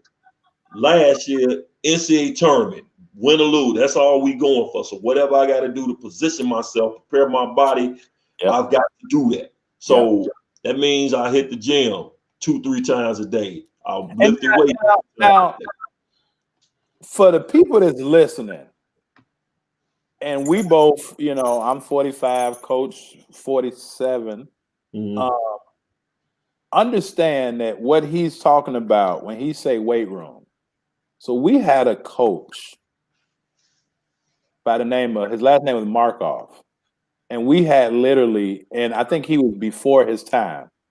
And me and Brian Lowe talk about it all the time. We laugh about it. But he had like a 12 to 15 minute circuit. So your workout was 12 to 15 minutes. Yeah, it wasn't even that long. Like an 8-minute workout. He had variations. Yeah. For the intense, he had 8. Yeah. But when you got done with them 8 to 12 minute, 8 to 15 minute workout, you felt like you had lifted a car. Literally. And to the point to where this is where you talk about people, right? Coach Collins did one thing, and I used to always do it as a coach. At the beginning of every practice, coach line everybody up on the baseline. And as coaches, we should give our athletes disclaimers. I already know the answer before I ask the question. And coach would line everybody up on the baseline. And he would say, "Did you go to class, Bryant? Did you go to class, Carvel? Did you go to class, Mark? Ani, did you go to class?" Mike, and he would ask everybody, "Did you go to class?" And to a man, we had so much respect for him because we understood he already knew the answer, right? Understand, and the athletes, like even as a walk-on, Coach Cross would come peek in my classroom, right? I'm like, man, like, yes. So I was, again, if nobody knew I was a walk-on, they would never knew because I wasn't treated as a walk-on. It was one family. They come and peeking in your classes to see if you're in class. And you better be sitting somewhere where they can see you. So when I tell my athletes sit in the first 2 rows, because ain't no coach going to be looking to see if you're in class. If I can't look in that window and you're not in class, you ain't in class. And if you miss class, coach expected you to be responsible now and be honest and say, "Yeah, I missed class." Because if you lied, right, he wasn't going to say nothing. He was going to wait till he got to the end and then come back. And then he was going to bring the content. "So tell me what happened in class today." "Oh, really? Y'all talked to Professor Plump. He said he didn't see you today." Now you going down and do double with Markov, right? Doing the thing. So, so for you to say that you worked out 2-3 times a day in the summer, these weren't just like you going in the gym, "Okay, I'm going to do some curls, rest 30 minutes, take some pictures." Like you was working is the point that I wanted to make. I wanted people to understand Markov because you wasn't just going to do an average 1-2 workout. Yeah, and the thing, it wasn't mandatory. Like it wasn't mandatory, and you've got to be willing to put in extra work when nobody's watching, when nobody's around. That's the mark of an athlete. Yep. And it was the workouts he did. And again, that's coaching too. Obviously, now they've got the personalized weight trainers for each field, etc. But you want to make sure that a coach has a weight program in place that's specific for your needs, not just a general broad need, So people like me, for instance, that got knee issues can't be doing no presses, like me and you build differently, so we shouldn't be doing the same workouts. You want to make sure that coach that it can individualize to your needs. Some workout. Is it Doreen? Doreen, I believe Doreen. I love that you and Coach Milton is connecting in the meantime. And again, you all go sign up to our newsletter. We got great things coming out. I know that, and we'll get to it once we get close to the end. I know Coach J.R. Thompson said that he wanted to connect with Coach Lowe. Again, that's what this show is all about. It's all about, one, professional and personal development, not only of coaches, but also of athletes and also the parents. There aren't a lot of us out here that are doing it the right way, but there are a lot of us out here that would like to do it the right way. Let me just say that. And so we have to find those people, those like-minded people in which we can connect with that is doing it the right way so that we can then do it the right way. And as Coach Lowe said, he absorbed the information. So if you don't think that we're, and I'm not saying this to anybody watching, but we're also constant students. But we understand that Coach Lowe, the very first word that Coach Lowe said was, in serving him, we can serve others, right? So we understand what we're supposed to do as coaches and to be able to give this true information. So that's what we're here for, right? And so, we will put it all in place, but this is, and so we do the show twice a week. Last season we did it like 5 days a week, but now we're back to 2 days a week. But definitely tap in, invite people, get them to understand, as Coach Lowe is sharing his story and is educating and blessing other people, that's what we are here to do. So, I just wanted to make that comment. Coach, when they announced, man, UIC is going to the tournament, explain that feeling. Because as a kid, one shining moment, like that's what and what ran through your mind during that time? And I'm guessing I want you to say, like, the pistol to your head, the things that your mom taught you, but I'm not sure, right? It might have been the knee, man. I got to get some more shots in my foot. But what went through your head when they announced UIC, I believe, was a 12 seed, right? And y'all played the 5. 9. 9. Okay. So what was that feeling? Man, it was just surreal. All the things, like you said, I'd imagined as a kid. It's like when you imagine yourself playing in a professional game or whatever. Before you get to that step, back then, college was just a little more. You wasn't trying to skip the pro. Everybody wanted to play in that NCAA tournament. So for us to get in that large bid as high as we did, we got in that large bid, and it was power conferences that was getting 12s and stuff like that. So it just showed that we were who we thought we were, and that individually we were as good as anybody else in the country. So to have the opportunity to play on a national spotlight, in a tournament where it's going to be millions of people watching. Heck, when we practiced, it was like 60, 70,000 people there.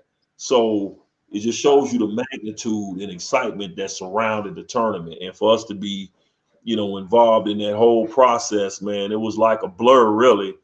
But, the whole feeling, knowing that we did what we said we were going to do, and I reached that goal that I set for myself, was huge. Yeah. Okay. Now,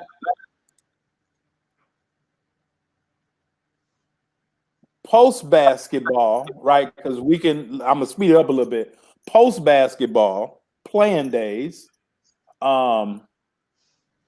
you now said, okay, I'm a teacher. Like, this is what I do, right? As a leader, you had to teach your teammates. You're a teacher now, but, just as a lifelong teacher. So now you get into coaching and you get the opportunity from Pops, come on back and work. And so you really did what I tell athletes all the time. Use the game, don't let the game use you. You use the game to not only get an education, but you also use the game to be able to get a second degree while still doing the thing that you loved. Talk to us about now being on the other side of the court as a coach. How did you have to change? Be it patience, or did any of those principles, as you said at the beginning, did any of those principles change? Or I would say, how did you adjust those principles from player to coach, still expecting that same thing, but knowing it wasn't really in your control because now you ain't going to the weight room. You know what I'm saying? So, like, how did you have to adjust as a coach? Yep, you hit it right on head. Like, understanding that they not you. They don't come from the same background you come from. They not built like you built. Yep. They don't have the same experiences, which means that on the court is different. And understanding that you have to sometimes, like, it's easy back then. I was younger, so I could take you on the court and show you what I'm talking about. Yeah. Still, they can't necessarily do it anyway. Right. So, like, understanding that the players, the knowledge, like, we were old school, we learned, we played, like, they coming through the AU circuit. Mm-hmm. They not getting the coaching like we got. Yep. We got parents patting them on the butt, telling them they're the best thing in the world. Mm-hmm. Having to basically be a chameleon to it, even though I'm thinking in my head, dude, this kid is not this and that. Of course, I'm going to be honest with him, but I have to almost trick him into getting him to improve himself. Whether it's like, come on, let's stay out and get some shots in. Yeah. Yeah. Come on, work on it. Once I get him there, I teach him a little more, and try to build it that way. And then once he can kind of, and again, it's forming a connection, and you have to find other ways to get the respect from your players other than just kicking their tail on the court. And that's like the biggest adjustment I had to make, besides understanding that everybody not me, everybody not you. Mm-hmm. They different circumstances, so we got to take different approaches to dealing with. Yep. And I'll tell you this, man, when I really understood, man, like, and I don't want to say that I'll forever be indebted to you, because I don't want to use that word, but I remember you called me and you like, Vel, man, I got this dude, man, he want to play, but like he a soccer dude, but he ain't gonna play here. But I want to bring him up because he could probably, he from Africa, ain't never played. And you brought Omar up there to me, man. And I still talk to Omar to this day. And you remember Omar, big, strong Omar. Oh, yeah. And it was a guy, again, genuinely that you wanted to help. He had never really played basketball. He was valuable to us. Again, you need to find the right school for you, right? I started a school. They were starting the program back up after 17 years. At that time, I think I had 8 players. And like we went on and kind of like at UIC, we started 1-9, and that one win was a forfeit. But then we went on to win. We went on to win 13 of our last 16 games, right?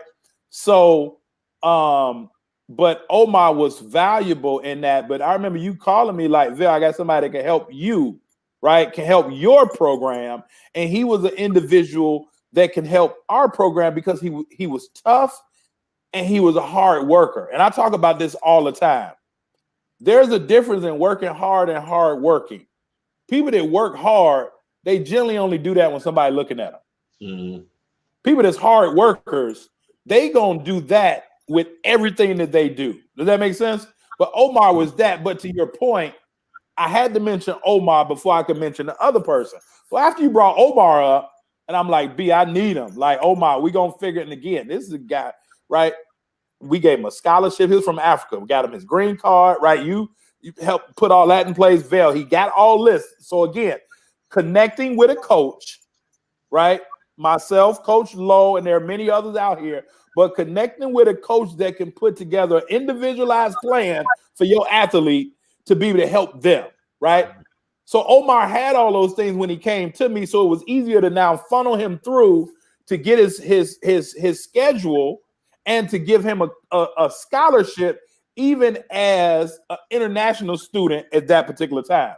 Mm.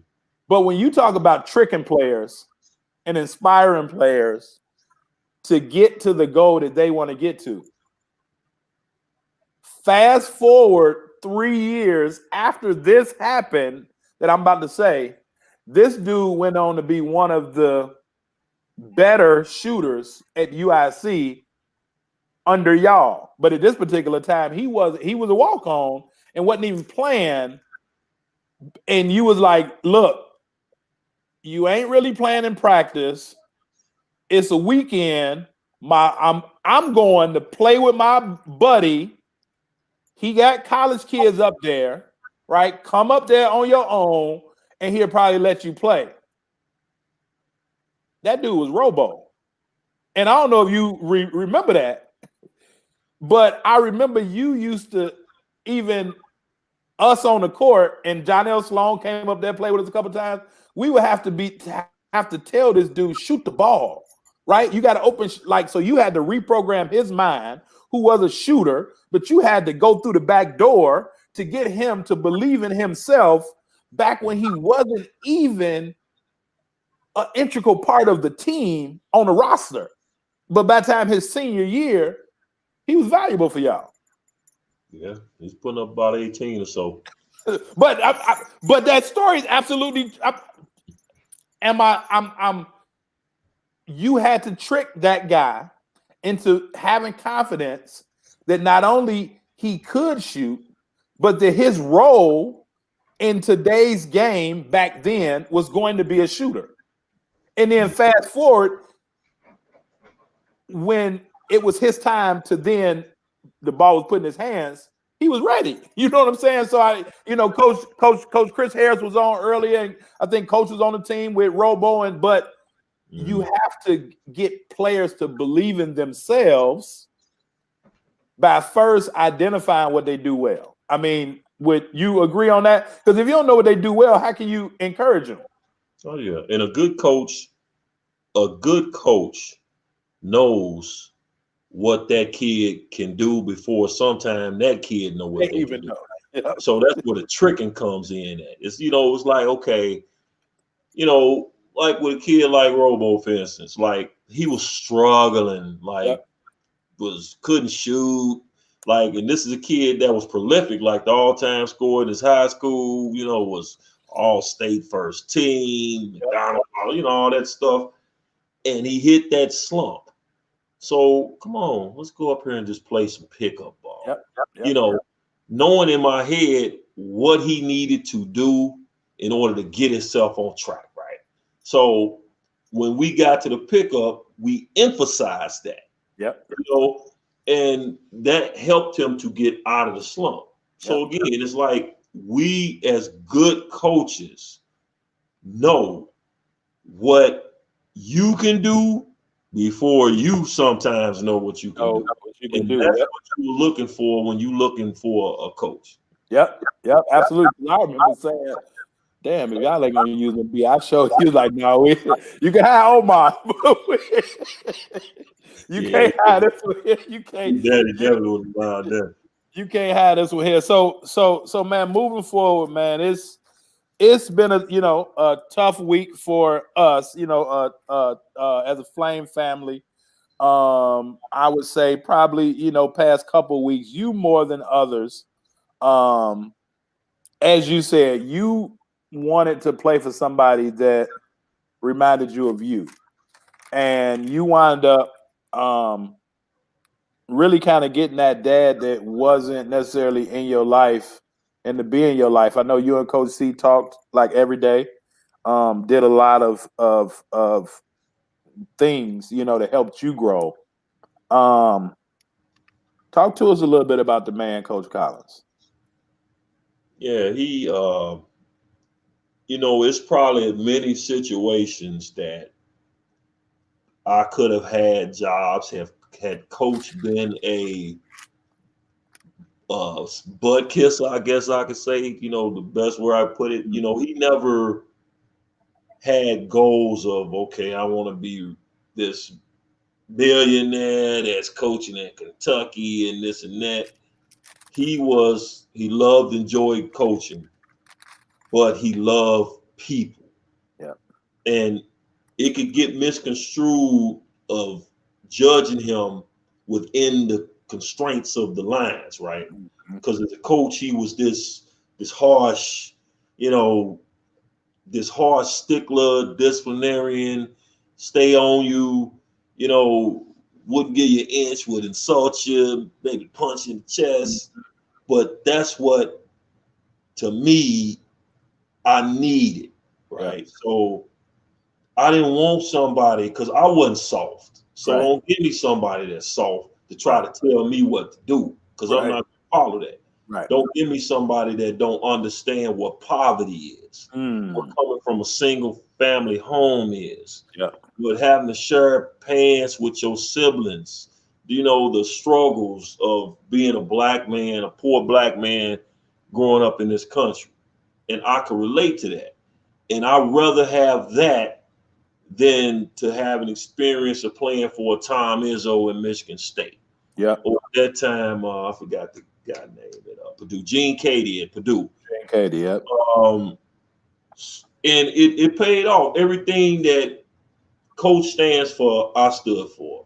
Yep. Loyalty, discipline. And it's been players that try to throw coach under the bus, that try to get him fired.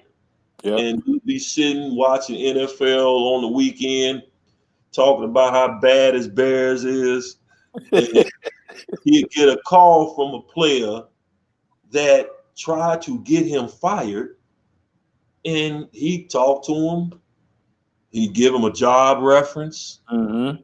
I've seen players that can't afford to pay their rent, and he'd give them $1,000 for rent. Mm-hmm. He'd give them $2,000 for rent. Mm-hmm. He'd get him a job here. He'd get him a job there. And that's the part that most people don't see. I've seen coach talk to a homeless person for like 15, 20 minutes. Mm-hmm. Give them money to go eat. And it's funny because I was downtown the other day, and China night on Taylor Street. Mm-hmm. Coach, every time he come in to work, come on, Jim, let's go get something to eat. So we go to China night a lot. So I just happened to go there the other night, and it was a guy there who came up to me after I left out. And you know how it is. People are always begging for something. Right. Some just, it seemed like I just got a sense for who telling the truth or not. So some made me come back to this guy. And he was like, I need $16 in order to pay for this little boarding room or whatever to spend the night. Mm-hmm. So of course, I'm like, all right, I'll tell you what. Show me where it is. Walk to where you're talking about. Where is it at? He says right on Roosevelt. All right, walk around. I'll meet you around in a minute. Are you sure you're going to come? I'll be there. Rolled around the street, stand on the corner, pulled over. All right, take me up to where you talking about. Now, I know it might not have been the safest thing to do, but if I'm going to die, I'm die. Well, it is what it is. Went upstairs. Of course, his story is true. And it just reminded me, because we was right down the street from UIC. Yep. And it's just like, I don't know if that's coach or I don't know what it is, but that's the type of person he was. Mm-hmm. And that's the type of person you are. Mm-hmm. The same way you gave Omar. Mm-hmm. It wasn't even, you needed him for basketball, but you changed that kid's life. Right. Absolutely. And that's what makes a great coach. Yeah. Not a coach that's, this kid can give me 30 points a game. Like you said, that little ball, we still all talk. All of us. Yep. Brought us all into one environment. Martell and Sid Banks. Yep. I would have never met them if it wasn't Coach. And me and Martell always talk. And I still say it. And me and Mark Miller talk. Me and you talk. Me and Mo Brown, you and Mo, and I'm surprised that I didn't even know you knew a lot of these guys, the Chris Harris. Yep. Those guys. I talked to him yesterday. Yep. So it's amazing the power and the positions that he put us in. Yep. So we can all continue the lessons he taught us. And Chris Harris, he'd be the first to tell you, I was a knucklehead. I ain't listening to what Coach tell me. Yep. The kid is doing his own thing. And if you look at the circle of coaches, players, you got multiple degrees. I've got multiple degrees. We've got Ann Coombs as a successful businessman, Jordan Cardos, Mark Miller, Coach. I mean, all of us is putting an impact on the community and on people, and the effect that has trickulated from Coach, that one individual, bringing us all together. And we form these lifelong friendships and mentoring all these wonderful kids, and you know, the ripple effect that this man had, you know. And I don't remember, I remember, you know, certain time Coach say I go bear hunting with a switchblade. You know, it's his favorite line to me, you know. But the most memorable moments I have is us sitting down talking about life. Him teaching me forgiveness, because having a dad that wasn't there, and it was a time right when he had just died, and I wasn't going to his funeral. My brother and them had made up with my father, my sister and them. They still looked out for him for Christmas. I hadn't talked to the dude. You know, he act like when I was in the tournament, you know, some of my closest friends down there, your son is in the NCAA tournament. You gonna watch the game? He on ESPN, and now you gonna watch the game? I ain't got no son. I ain't got no son. He ain't nothing. He ain't no good. You know, I wiped him off. Right. Coach is the one that's, you know, the real measure of a man is forgiveness. Yes, sir. You can't forgive others. How do you expect to be forgiven? Yep.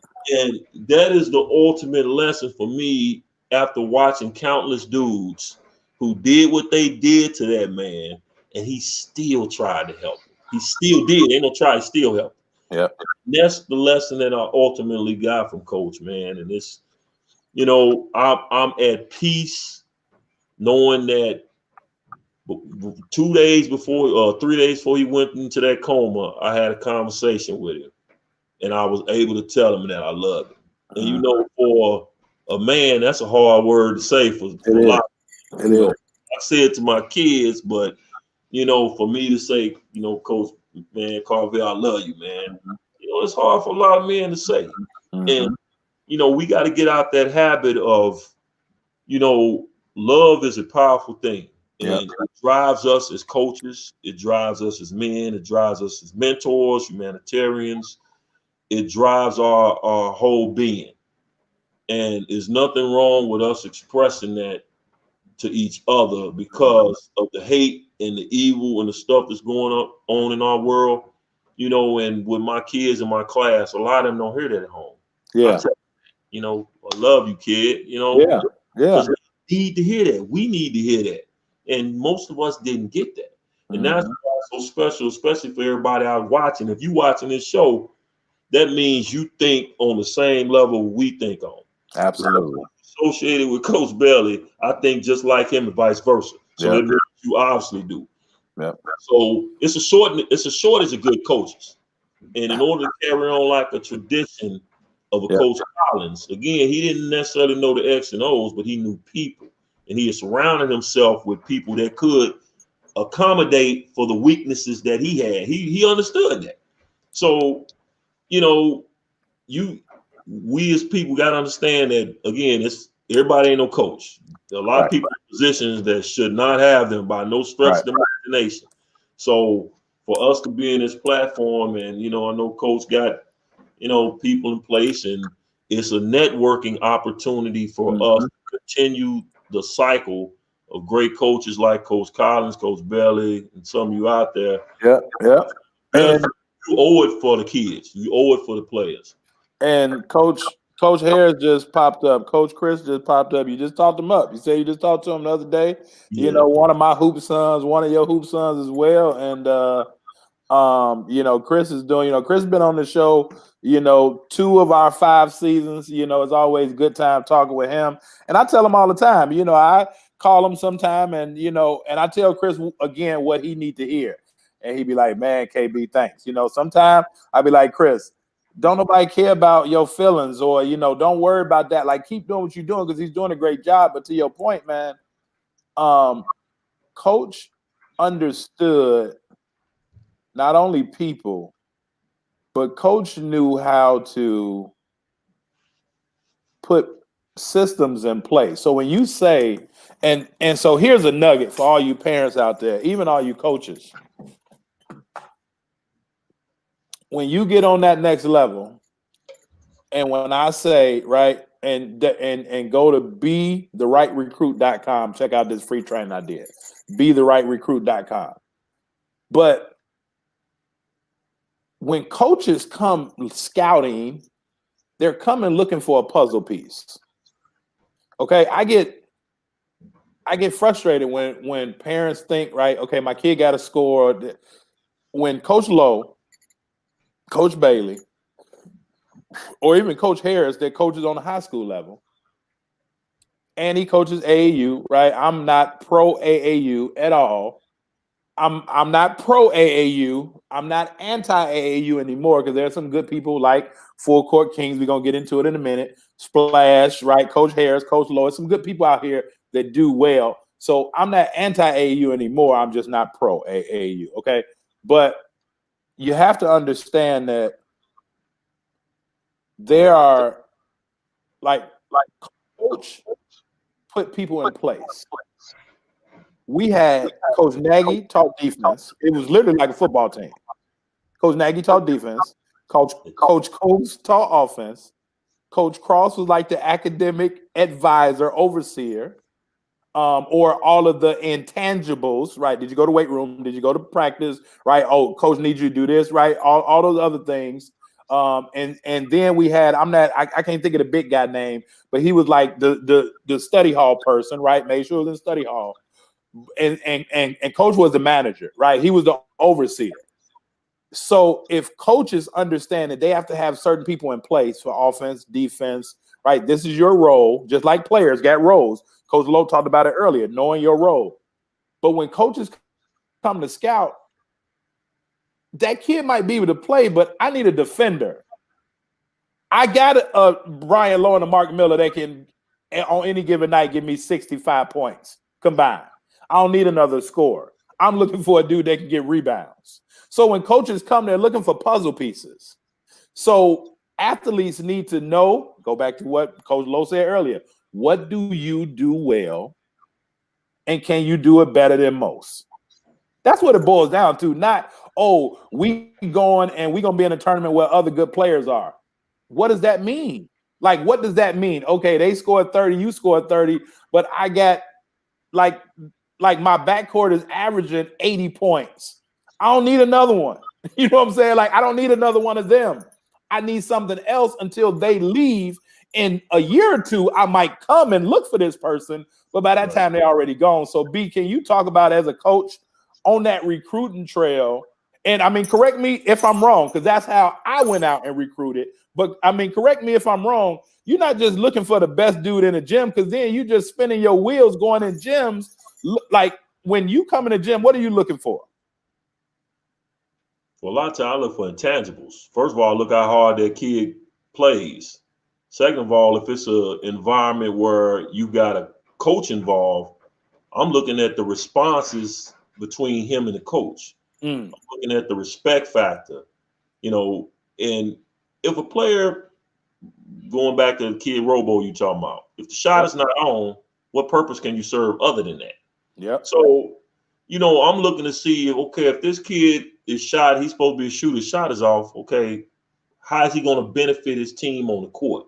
Yeah. So, as a player, that's why you want to have no weaknesses. Yep. Whether you can pass, whether you can rebound. You know, a lot of people don't go to offensive rebounds. You know, I might want a goon that every Dennis Rodman, and people don't. Dennis Rodman in college averaged like under 30 points and 20 rebounds. Yep. The dude could score, but he was smart. He knew where his break. Once he got to the league, and like, dang, I could make big money just playing defense. He was the one that started that. Before you got these so-called defensive stoppers, Kobe stoppers, and all these people, like, stop it. That dude could score. He knew where his, you know, he took advantage of stuff that people didn't want to do.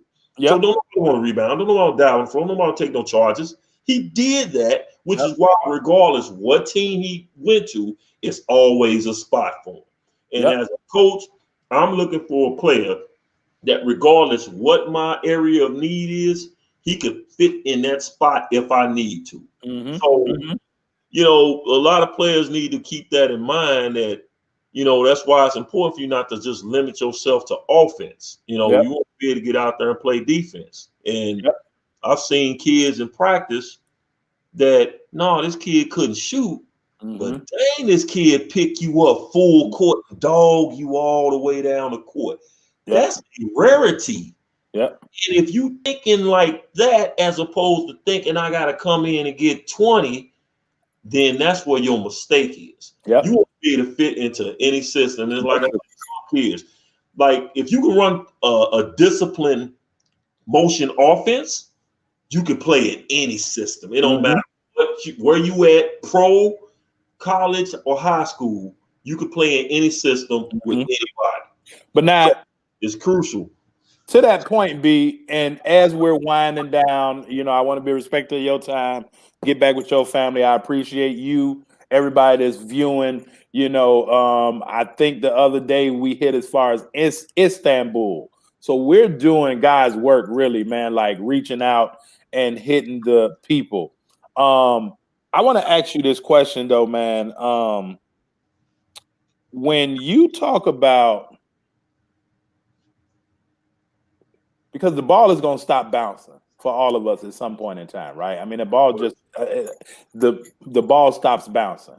No question. What is it, right? So the goal is, by the time the ball stops bouncing, who wins, right? Do you win or do we win? So Coach Harris Coach Harris. So I didn't necessarily coach Chris at South Suburban. I was in between. It was my last year on the high school level, but I was being mentored by his coach at that particular time, which was my coach at Jordan Camp. So funny story, the coach of South Suburban, Chris coach, he was my coach at Jordan Camp, and he called me Magic at Jordan Camp. I'll never forget, Jordan got mad when he had to give me my shoes for being on the all-star team, and he got mad, like, man, you need to lose about 10 pounds. Why the hell they call you Magic at my camp? But so like me and Chris, so I still call him my hoop son because he is. But Chris played for you, you know, as well. But the ball stops bouncing, right? I still play, you still play, Chris still play. And Chris just brought it up, right? Like life after basketball. Knowing that ball will stop bouncing, Coach, the race is really to who win, you or that basketball. When you sit in the house or have sat in the house or talk to recruits, as a player and as a coach, let's help the parents, but let's also help the other coaches out here. What is it, Coach, that you look for when you go recruit? Because so many parents don't understand that they're being recruited too. The first thing I want to hear from a kid when I ask you, what is your goal? Is to get my degree. That's the first thing. You know, if your goal, I want to go play pro. Like, people don't realize the likelihood of you going pro is like you hitting the lottery. You know, especially with work ethic of some kid, and just some kids just you're not big enough, you're not fast enough, whatever case may be. But one of the best lessons that coach taught me. And again, I was playing in pro camps once I had 3 contracts to go overseas. Mm. And I also had worked out with the Lakers and the Clippers. But at that point, because I was training so hard and I told you my body was breaking down, my knees just started swelling like Mm-hmm. huge. I couldn't even walk like without crutches. And I was at a crossroads, but because the year before, coach was like, you need to get your degree Yeah. because you always got something to fall back on. Yeah. And that always was my man. Like even to this day, like you said, myself and yourself, we hungry. I just finished my second master's last year. Yeah. You know what I'm saying? I'm always greedy, just like on a basketball court. I'm always putting in extra work. Yeah. I have to be the same way in life. And that's what, when you say it's life lessons, life skills, all of that translates over. Yeah. So the dedication and the need and the want Yeah. to obtain higher, Yeah. whether it's on the court or whether it's educationally, Yeah. that's what I'm going to do. You feel me? So I want to hear a player that's hungry to make sure I can. And my goal ultimately, once I got past certain ambiances, is to make enough money while my mom and my family is good. Yeah. Whether it's using that ball or whether it's using that ball. And when I say using ball twice, Yeah. that ball gives you that education. Yeah. Yeah. That one little orange peel gets you that to your whatever goal you trying to get to, Yeah. whether it's getting on TV, whether it's, TJ Mixon. He gets on the radio. It puts him in a position where now he can experience stuff. Now what's going on? His son, and for everybody out there, make sure you watch this movie, Safety. TJ Mixon, who's our buddy, played ball with us in the NCAA tournament, is a dear friend of ours. His son is starring in a Disney movie on Disney Plus. Yeah. Safety. My girl Trish, she was a manager for Coach. Yeah. A manager for us. She's got a doctorate, multiple degrees, and she's making movies in Hollywood with Oprah Winfrey. Yeah. Because she didn't play, but she was around that ball. So feel what I'm saying? The power of that thing is a wonderful tool to get you to the place you need to get to. And Absolutely. you have to understand how to use it, like you said, to your advantage. And so we want to hear players that's hungry, not only to obtain a higher level and make a higher level in the field of basketball, but also education wise, because you always got a hunger for knowledge. Absolutely. On and off the court. Yep. So that's what I look for in a player. Yeah, no, that's good. That's good. Coach Milt, I got a 3-0 too. We're about to wrap it up in a minute. I appreciate you. Hopefully you subscribe to the email list so you can know about all the guests, coming on, get some extra things. And we are putting together a coaching mastermind as well. So it's some things that Coach and I are finalizing, putting in place. So, if you all would like to be part of the coaching mastermind, definitely, reach out to me, connect with me, get on that list and, be able to go back and forth and, connect with me. But to your point, Coach, we have professionals in basketball as well as in life. So when people talk about having pros, we all got pros, right? And, again, Chris is on, my business partner, the guy that was All-American the year you brought Robo up, Jamil, he's on, right? When we talk about helping these younger former athletes to be successful, we talk about our teammate, Cliff Jackson. He's a, world-renowned chef. You, me, education. You got Mark, you got Coombs, you got, so many. You got Thor, you got TJ. You got so many people. Joel's an assistant principal. You got so many people that are professionals. You got Martell, you got Stead, regardless of basketball, but they're professionals. Justin Bowen, professional, college coach now, right? So you can go professional on other things other than basketball. So to your point, if an athlete's first word is, I want to go pro, really that's a turnoff. Because especially if your words aren't matching your actions, you want to go pro, but you're not doing the things necessary to go pro. So really you're wasting both of our time. Like, let's be honest. Because those people that want to go pro, they're not going to necessarily say it. Their actions are going to show it. But and so, man, we can do this forever and ever. But again, I want to respect your time, B. But we have, so I always do a portion of the show that I call the hot seat. And it's just why I ask you just some random questions just to see your thoughts on it. And I used to have some standard questions, but I'm gonna flip it, right? So I got some new questions season 5. But my first question to you is this: greatest basketball moment, player or coach? That's tough. I would probably say is two. One is obviously the NCAA tournament, but the second was when I got to play against Jordan up at dang, why my mind on 87th with Joel. Okay. Why's my mind blank? When he's playing the summers, he's always played with some police officers up there. Why's my mind blank? Right up on Park District, right? I can't yeah. that. Oh my gosh! Is it Ada Park? 83rd. Ada Park, right? No, 83rd Loomis. You know what I'm talking about. But I got a chance to play against him up there with Joel. He's played with some police officers and detectives up there in the morning, and got to play against him firsthand. So he a butthole too. I don't like him personally, but on the court, dude's strong. He said, "Foster Park, Jack. I see you." Foster Park, yeah. Okay. All right, Foster Park.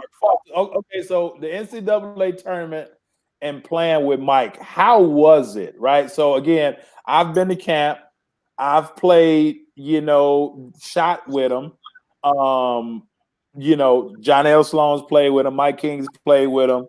We've played with the Randy Browns, the Tim Hardaways, all those, guys, as you said, during the summer.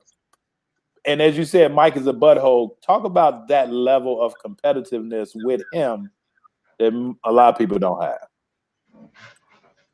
Well, how was that? Back down, he a man. People get caught up in ambiance, but ultimately, yes, I respect him on the court. Off the court, I don't, because when a little kid comes up to you and asks you for an autograph and you don't sign it, as a human, you suck. You know what I'm saying? Like, especially a little black kid come, so all of that basketball is cool. Yeah, I still think he's the greatest ever. Right. But as a human, if you're not living your life and you're not helping others, you are worthless, in my opinion. I don't care who you are. Regardless who you are. Absolutely. I could appreciate a cat like, Chris Harris. He's giving kids opportunities to play, that probably couldn't afford to play anywhere else. He's opening his door up to give people an opportunity the same way you did with Omar. That is more powerful than watching a guy or idolizing a guy who can care less about you or the people like you. Yep, absolutely. No, that's huge. That's huge. Second question, man. I'm gonna see if I can rattle you a little bit. Who's the best, right? I don't want to say toughest. Who's the best player you've ever played against outside of Jordan? Who's the best player you've ever played against? It's gonna be funny, but obviously, I ain't gonna say obviously, man, Joel Bullock. Oh, okay. Man, you talking about and coach having one of them conversations. It's a few Chris Harris, some regrets about Cliff Flag, but Joel, Jesus Christ, that kid was league and is just messed up. But again, he had that heart problem. Yeah. He was able to overcome it. I mean, kid was dead on the table. Three times. They pronounced him dead, I think 3 times. Dude was on the front of Slam magazine. Like, that's how large that dude was. He was league hands down. And he was dead, like you say, on the table. He went overseas and had a decent career. But again, he got his degree. So now, like you said, he's an assistant principal. But on that court, oh my gosh. Him and the dude I played against, It wasn't necessarily he was better, but DeMarco Johnson as a power forward. The kid was 6'10". He was the player of the year. They went against because the winner of our game played against Vince Carter, Antoine Jameson, the next. So honestly, we was looking past them. We're like, oh yeah, Vince, I'm coming for you. I'm coming for you. We talking stuff because we got practice right after each other. So we head to head in the meeting. They talking stuff. Yeah, these bums. Like, we gonna see who the bums is. We champ killers, kid. We end up, man, ran to DeMarco Johnson. Jesus Christ. That big dude. He played the league for a minute with the Knicks, but he was good. He was a monster, underrated. Hey, Joel Bullock, man, what people don't understand is that Joel had it, right? Yeah. Joel had it.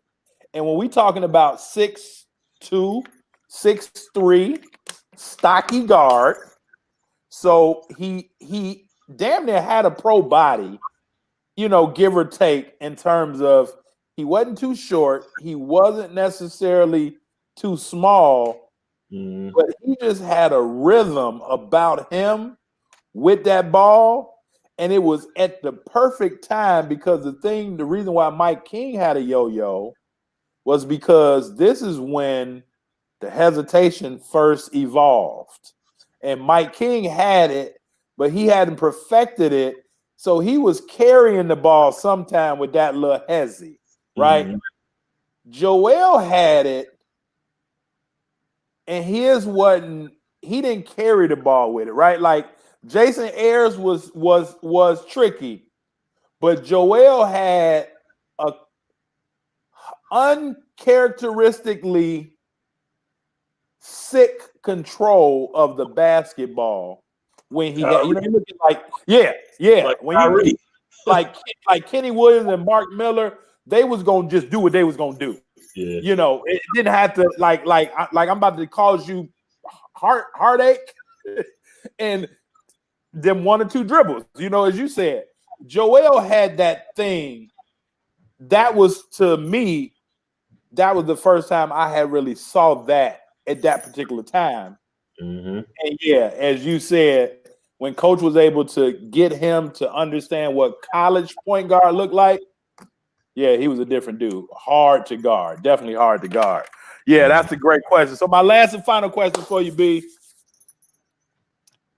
Talk to us about that picture in back of you. Because you're in rare B-low form. What people don't know, you're in rare B-low form. You got 2 defenders on you. They obviously don't think you can shoot it. You got a half close out a little bit. Talk to us about that picture. Do you remember what was going on in the game at that time? The one hanging in back of you, that one. I just remember, you know what? That was I think we was in Green Bay. I think I hit the shot. I hit some free throws to win it. I got an offensive rebound. We was in Green Bay. We was down 1, and Mark Miller went to the line, and he messed around and missed the front end of a 1-and-1. I got the rebound and got fouled, and I won it off free throws. So that happened. That ain't the shot, obviously, but that was during the course of that game. But, you know, not being a guy that had a 42-inch vertical or I was 6'10", I had to find ways to create space. So like the 1-foot fade that Dirk was doing, I've been doing that, you know, the understanding how to use the defender's weight against him to create space for a fade. And like you said, when I first got into D1, my shot wasn't as high as it should have been. A lot of it had to do with I ain't had the strength yet. But that's why I got weight room.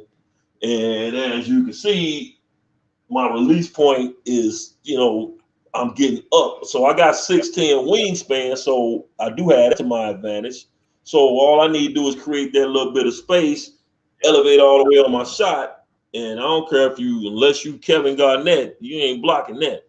You know, so yeah, I mean, as a player, again, just finding, identifying ways to create space to make it efficient. And as you see with a double team, being in the vicinity. I can't allow that second defender to get there. So I got to get my shot off on time. So, and that was you can actually see it in the video. It looks like the secondary defender is on his way, but the shot is up before he can get to you. Oh yeah, and again, it's a whole network to stuff that you have to do in preparing yourself for that, right? So for that shot, as I'm holding, I don't care how strong you are. Once I put the stronger leg into your right between your cusp, so you can't get around, keep this arm up so you can't get by, and extend this and wait for the ball. As that ball is coming, I'm automatically looking out the corner of my eye, seeing where the defense is on both sides. So if I see a double team, and one thing we used to kill people on is that diagonal pass, because typically weak side is taught to help in. So when we got to shoot on that weak side, they send doubles. And people, I take pride in being part of the reason Mark Miller got MVP, because I got the doubles, which allow him to get open. So 1-2 steps, Mark gonna dunk on you. But it was for the benefit of the team. Yeah, I'm not gonna force a shot when I know I got this monster on the other side, or I got Ed Coons who's knocking down, he's shooting like that's another thing. We shot almost 50% as a team from three. As a team. So I understood the dynamics of the team, and I understood, how to see the defense and navigate the defense for the betterment of the team, or to get off a shot if the opportunity presents itself. Yeah, and that's we could stop right there, man. That's golden. One, knowing your spots on the court, knowing how to get those, knowing what spots, knowing how to then get that shot off. And as you said, and I started writing an email about this to my email list. And so the second part is going to be like gaps. So what you said, Mark in one gap, Coombs in another gap. You probably got now at the 4, you at the 4. So now you got the center in their whole separate gap by themselves. And then you got your 3 floating somewhere. So the athletes that understand how to play the gaps, so as you said, now Mark gonna jam you, or Coombs gonna get a 3. Something gonna happen. Mike King gonna get a shot off. Ani gonna get it. Somebody, because they understand how to play those gaps. But you got to be taught that, because if you ain't taught that and you just standing there, and that coach is hollering, why you just standing there? Well, if players don't understand, well, if I move, I'm gonna get a higher percentage shot, or as you said earlier, efficiency. And so you have to learn the game. You have to study the game. And again, that's what we're doing at our Student Athlete Leadership Conference Monday and Tuesday, December 21st and 22nd. But before we go, be full court kings. So college basketball, you left college coaching, and just like Chris Harris, just like me when I started Bless the Ball, we understand to give back and to be able to help the younger generation, to be able to help basketball just become better. You got a great organization, man, Full Court Kings, and y'all do some great stuff. I know some people on, if they still on, wanted to connect with you. But talk to us about Full Court Kings, how they can get in contact with you, and hopefully, somebody watching, they can drop the contact as you should give it into the chat. But tell us about Full Court Kings, and why did you start that to be to give back? Well, after I got into the AAU game and won a few little tournaments with what they considered was the bottom of the barrel players. I had people, we was training over there in Supreme, so a lot of people would come in and watch me do training and stuff, and I was just getting a multitude of people coming to me asking me to train because of the way I do it.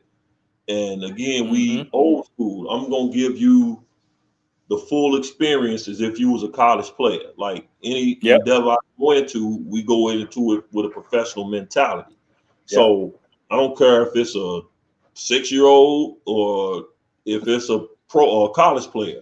You know, we come in with the same mindset. We're gonna do what we got to do to get you better, but you can't skip steps. And with people, you know, after I'm like, put your kid out there, give me about 2 minutes, and you know, let me see what your kid can do. I have them do a few drills, and pretty much a good coach can give you a blueprint of what your kid can and can't do within that 2 to 5 minutes. You know, because we've been around the game long enough, we studied the game and we analyzed the game. So after doing that for so long, myself and my cousin Darren, who played, he was an all-state player as well. I brought him aboard, and we both started, you know, finished decent in the New York to LA, finished second, and then, you know, won a couple other tournaments. We won the Rockford tournament back-to-back years and things like that, and it kind of expanded. You know, honestly, he's still pushing. I'm about to get a gym built out where I'm at. You know, I like working over in Naperville, but I still do my full court thing, but I want to give back to the kids who can't afford it. So I started my own Lowe Show program here. I started at the school I work at, and I started coaching my son's teams and started working with kids who couldn't necessarily afford to pay, you know, $1,300 for AAU, you know, and because I know as a kid, what ain't being taught either. But you know what? The thing, you know, like you say, pro and against. I'm pro because I know if it was me coaching, you're gonna get your money's worth. You know, you're gonna get the full coaching collegiate experience. Chris Harris, you're gonna get the full college coaching experience. But like you said, when you just throwing kids out there, go. You know, when they got kids paying for scouting services to put their name and stuff out there, you know, I'm used to, you know, you go to your high school, put in work, you go kill some people, and you get seen. You work your way up as opposed to expecting people, you know. I mean, it's got its benefits. Don't get me wrong, because I enjoy watching some of them kids play. But you do like to see kids being taught.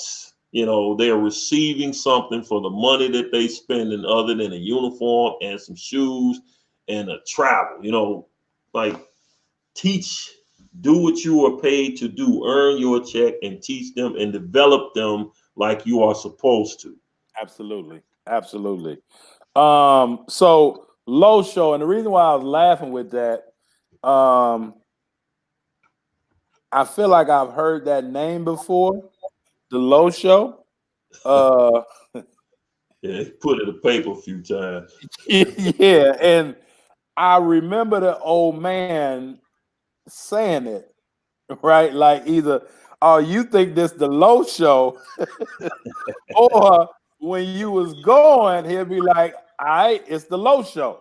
You know, again, understanding your personnel. If he going, we going to him. It's the Lowe Show. If not, you know, oh, you think it's the Lowe Show. I can't let you go before I ask you this question. Last question, man. I appreciate all your time, B, man. But can you really talk about before you go, and you can keep it as short as you want to, when you talk about now on that AAU circuit, right? Paying lots of money to, you know, whatever it is that they're getting. How important is it? How important was it for you as a coach to hear that a kid was ranked? Like, I mean, so much onus is being put on, and I'm not even talking about the elementary kids, right? Because I think that everybody wastes their time if they want their 7th grade and under to be ranked. Maybe 8th grade because they're going into high school. But did that really matter to you when you was going scouting a kid? No, because it's somebody's opinion, you know.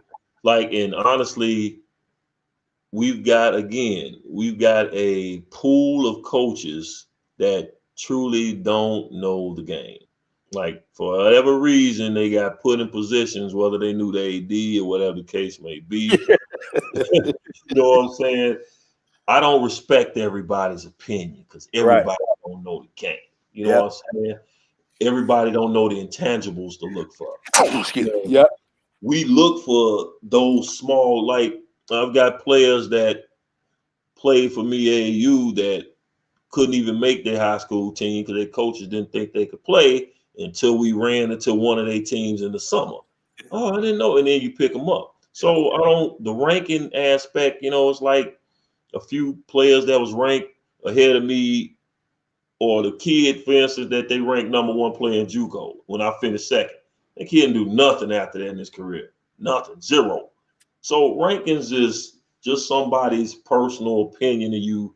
You could have had a good day or a bad day. You can't let that dictate, you know, you can't let that dictate how you perceive yourself and how you continue to work after that. And as a coach, I'm not looking for that because you don't know what type of day it could have been for that kid. So you always want to get a benefit of the doubt. But again, when you're looking for the intangibles like playing hard, diving on the floor, taking charges, going for every rebound, that stuff you can't teach. Mm-hmm. If you can do that, you always got a spot on the team. Always. If you're making a shot or not. Hey, that was Jules right there. Parting words, Coach. Parting words, man, leaving. Any advice that you have for Doreen? I'm getting your comments. Make sure that you subscribe to the email list. We gonna reach out again once we finalize this coaching mastermind. With putting things in place, to be able to get coaches like you that are definitely a student of the game, because you've been here all show, educating yourself and, watching, but definitely subscribe to the list so that we can have the contact information on you. And once we get everything in place, then we could definitely reach back out to you. But Coach, parting words, man. How can we make basketball better? Well, first of all, it starts with, as a player, truly being dedicated to your craft. And being dedicated means in how you take care of your body, the environments you put yourself in, being dedicated to your education. Those are the three foundations of any player, in my opinion. And the willingness and openness to listen and absorb knowledge. Parental support obviously is huge. The parents, being able to know the coach, trust the coach, and believe in the coach. And I know you sometimes got your own desires for your kid, but when you come to a coach, obviously you coming to them for a reason. So trust that coach is telling you, the right thing. And if you don't know, if you don't know that whole, how to establish that dynamic, that's when you should reach out to somebody like on this platform, like Coach Bell. So that's stuff that we could provide you assistance with. And of course, with the coaching aspect, I know it's business, but most of us get into coaching, yes, because we love it, but we also love the kids that's involved. Remember what your passion is and who you are coaching for. And don't never get sidetracked, from what your morals is. Because I'm a type of guy that's is right or it's wrong.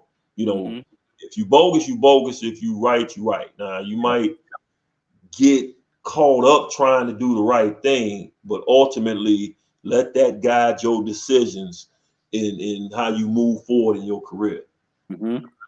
Yep. No, hey, that's eloquent information, man. You've been dropping jewels all night. I told you I was gonna just throw you lives, man. Really, me and my buddy, we've just had a conversation, and we just invited the world in. How can people get in contact with you, Coach? Messenger or anything? Yeah, I don't even know what, man. Been on there, so the full court king. Honestly, I just go on and check for my students. I got so many students from all the schools I worked at to see how they doing. I got Jack on here and a few of my other buddies on here. But well, I don't know, what is it? Full Court Kings. Yeah. So I'm dropping it. Yep, in the chat. It's Full Court Kings on Facebook. So you can catch Coach at Full Court Kings on Facebook. I'm not sure if Coach got an email. Again, y'all got to understand, Coach a old soul, right? Coach a old soul. So you know, he ain't, it's still some of the old process. So, as Coach said, he might get on, check it out, whatever. But, as Coach is still a like contact me type of person. But if you contact him on Messenger, Full Court Kings, he'll definitely reach back out to you. But remember, even though he's still part of Full Court Kings, but the Lowe Show, right? So again, helping our young student athletes become better and become better people. So again, definitely get registered, get your student athletes registered, coaches. If you got teams, allow for me and my team to do the hard work for you to be able to help your student athlete understand some of the things that we was talking about in here today, right? Everything that we talked about in here today, if any athlete watched this, it can help them become a better player if they just implemented those things. Now, if you need help with implementing those things, then reach out to us. I have a program, Coach has a program. We got two separate companies, but we're doing the same thing. And we understand that everybody can't work with me. Everybody can't work with Coach and the other people that's, part of the ongoing team, but if you really want to improve yourself and your student athletes, then it's helping them become the person that they need to be. So definitely reach out, but Coach, man, from the bottom of my heart, and I think you already know what it is, man. From the bottom of my heart, I appreciate you, for taking the time out. I know we had first started talking about this and we was going to see if we could sneak Coach on. But Coach is here with us, man. He's here with us. He's with you, and with me. I remember putting the book in his hand. After the retirement when we went to the coat rack and just the feeling that I had to be able to say like thank you, like it's like this stuff it's some stuff in here that came specifically from him, and just to be able to sign it with a message, personalized message, and give it to them and say thank you. That's what this whole thing is all about. So, again, I appreciate you, for everything you do, your genuineness, and not only coming on the show, but just who you are. To the viewers, I appreciate y'all watching. Check back in with us.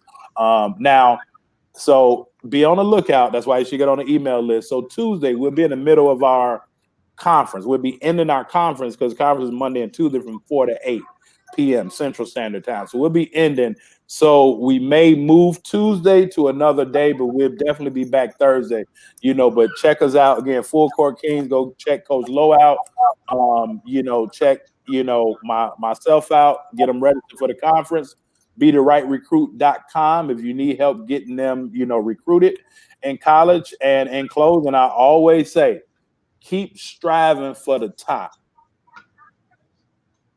because it's crowded as hell at the bottom. So until next time, my people, I appreciate it. JR, I appreciate you, my brother. You know how to get in contact with Coach Lowe now, JR, at Full Court Kings on Facebook. Reach out to him.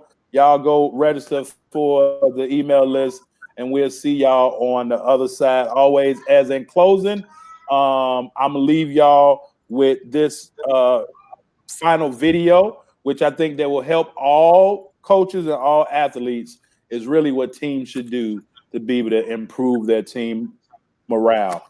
And so until next time, again, keep striving for the top, because the bottom is crowded as hell. B, I appreciate you, my brother, man. Love you, kid. Keep on doing what you're doing.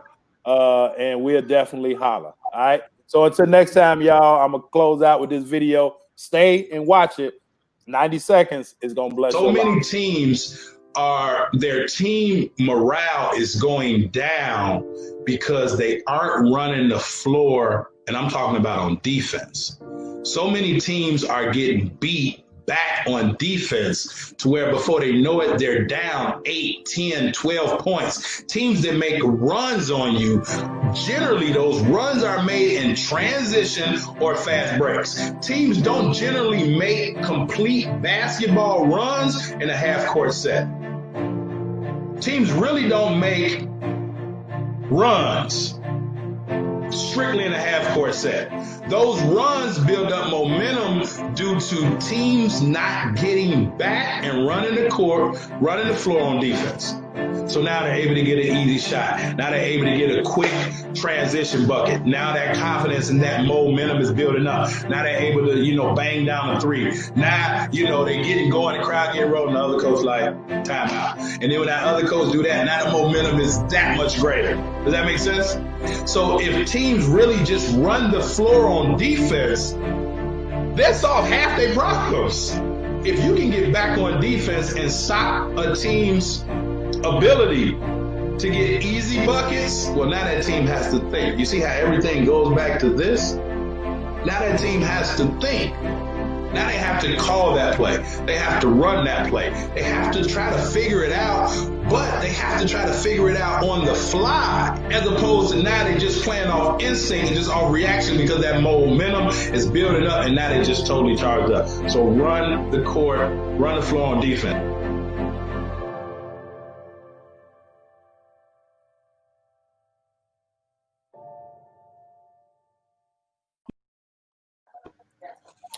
I hope y'all learn from that video right there. Good night, y'all. I appreciate it. All right, B. Talk to you, my brother. Peace.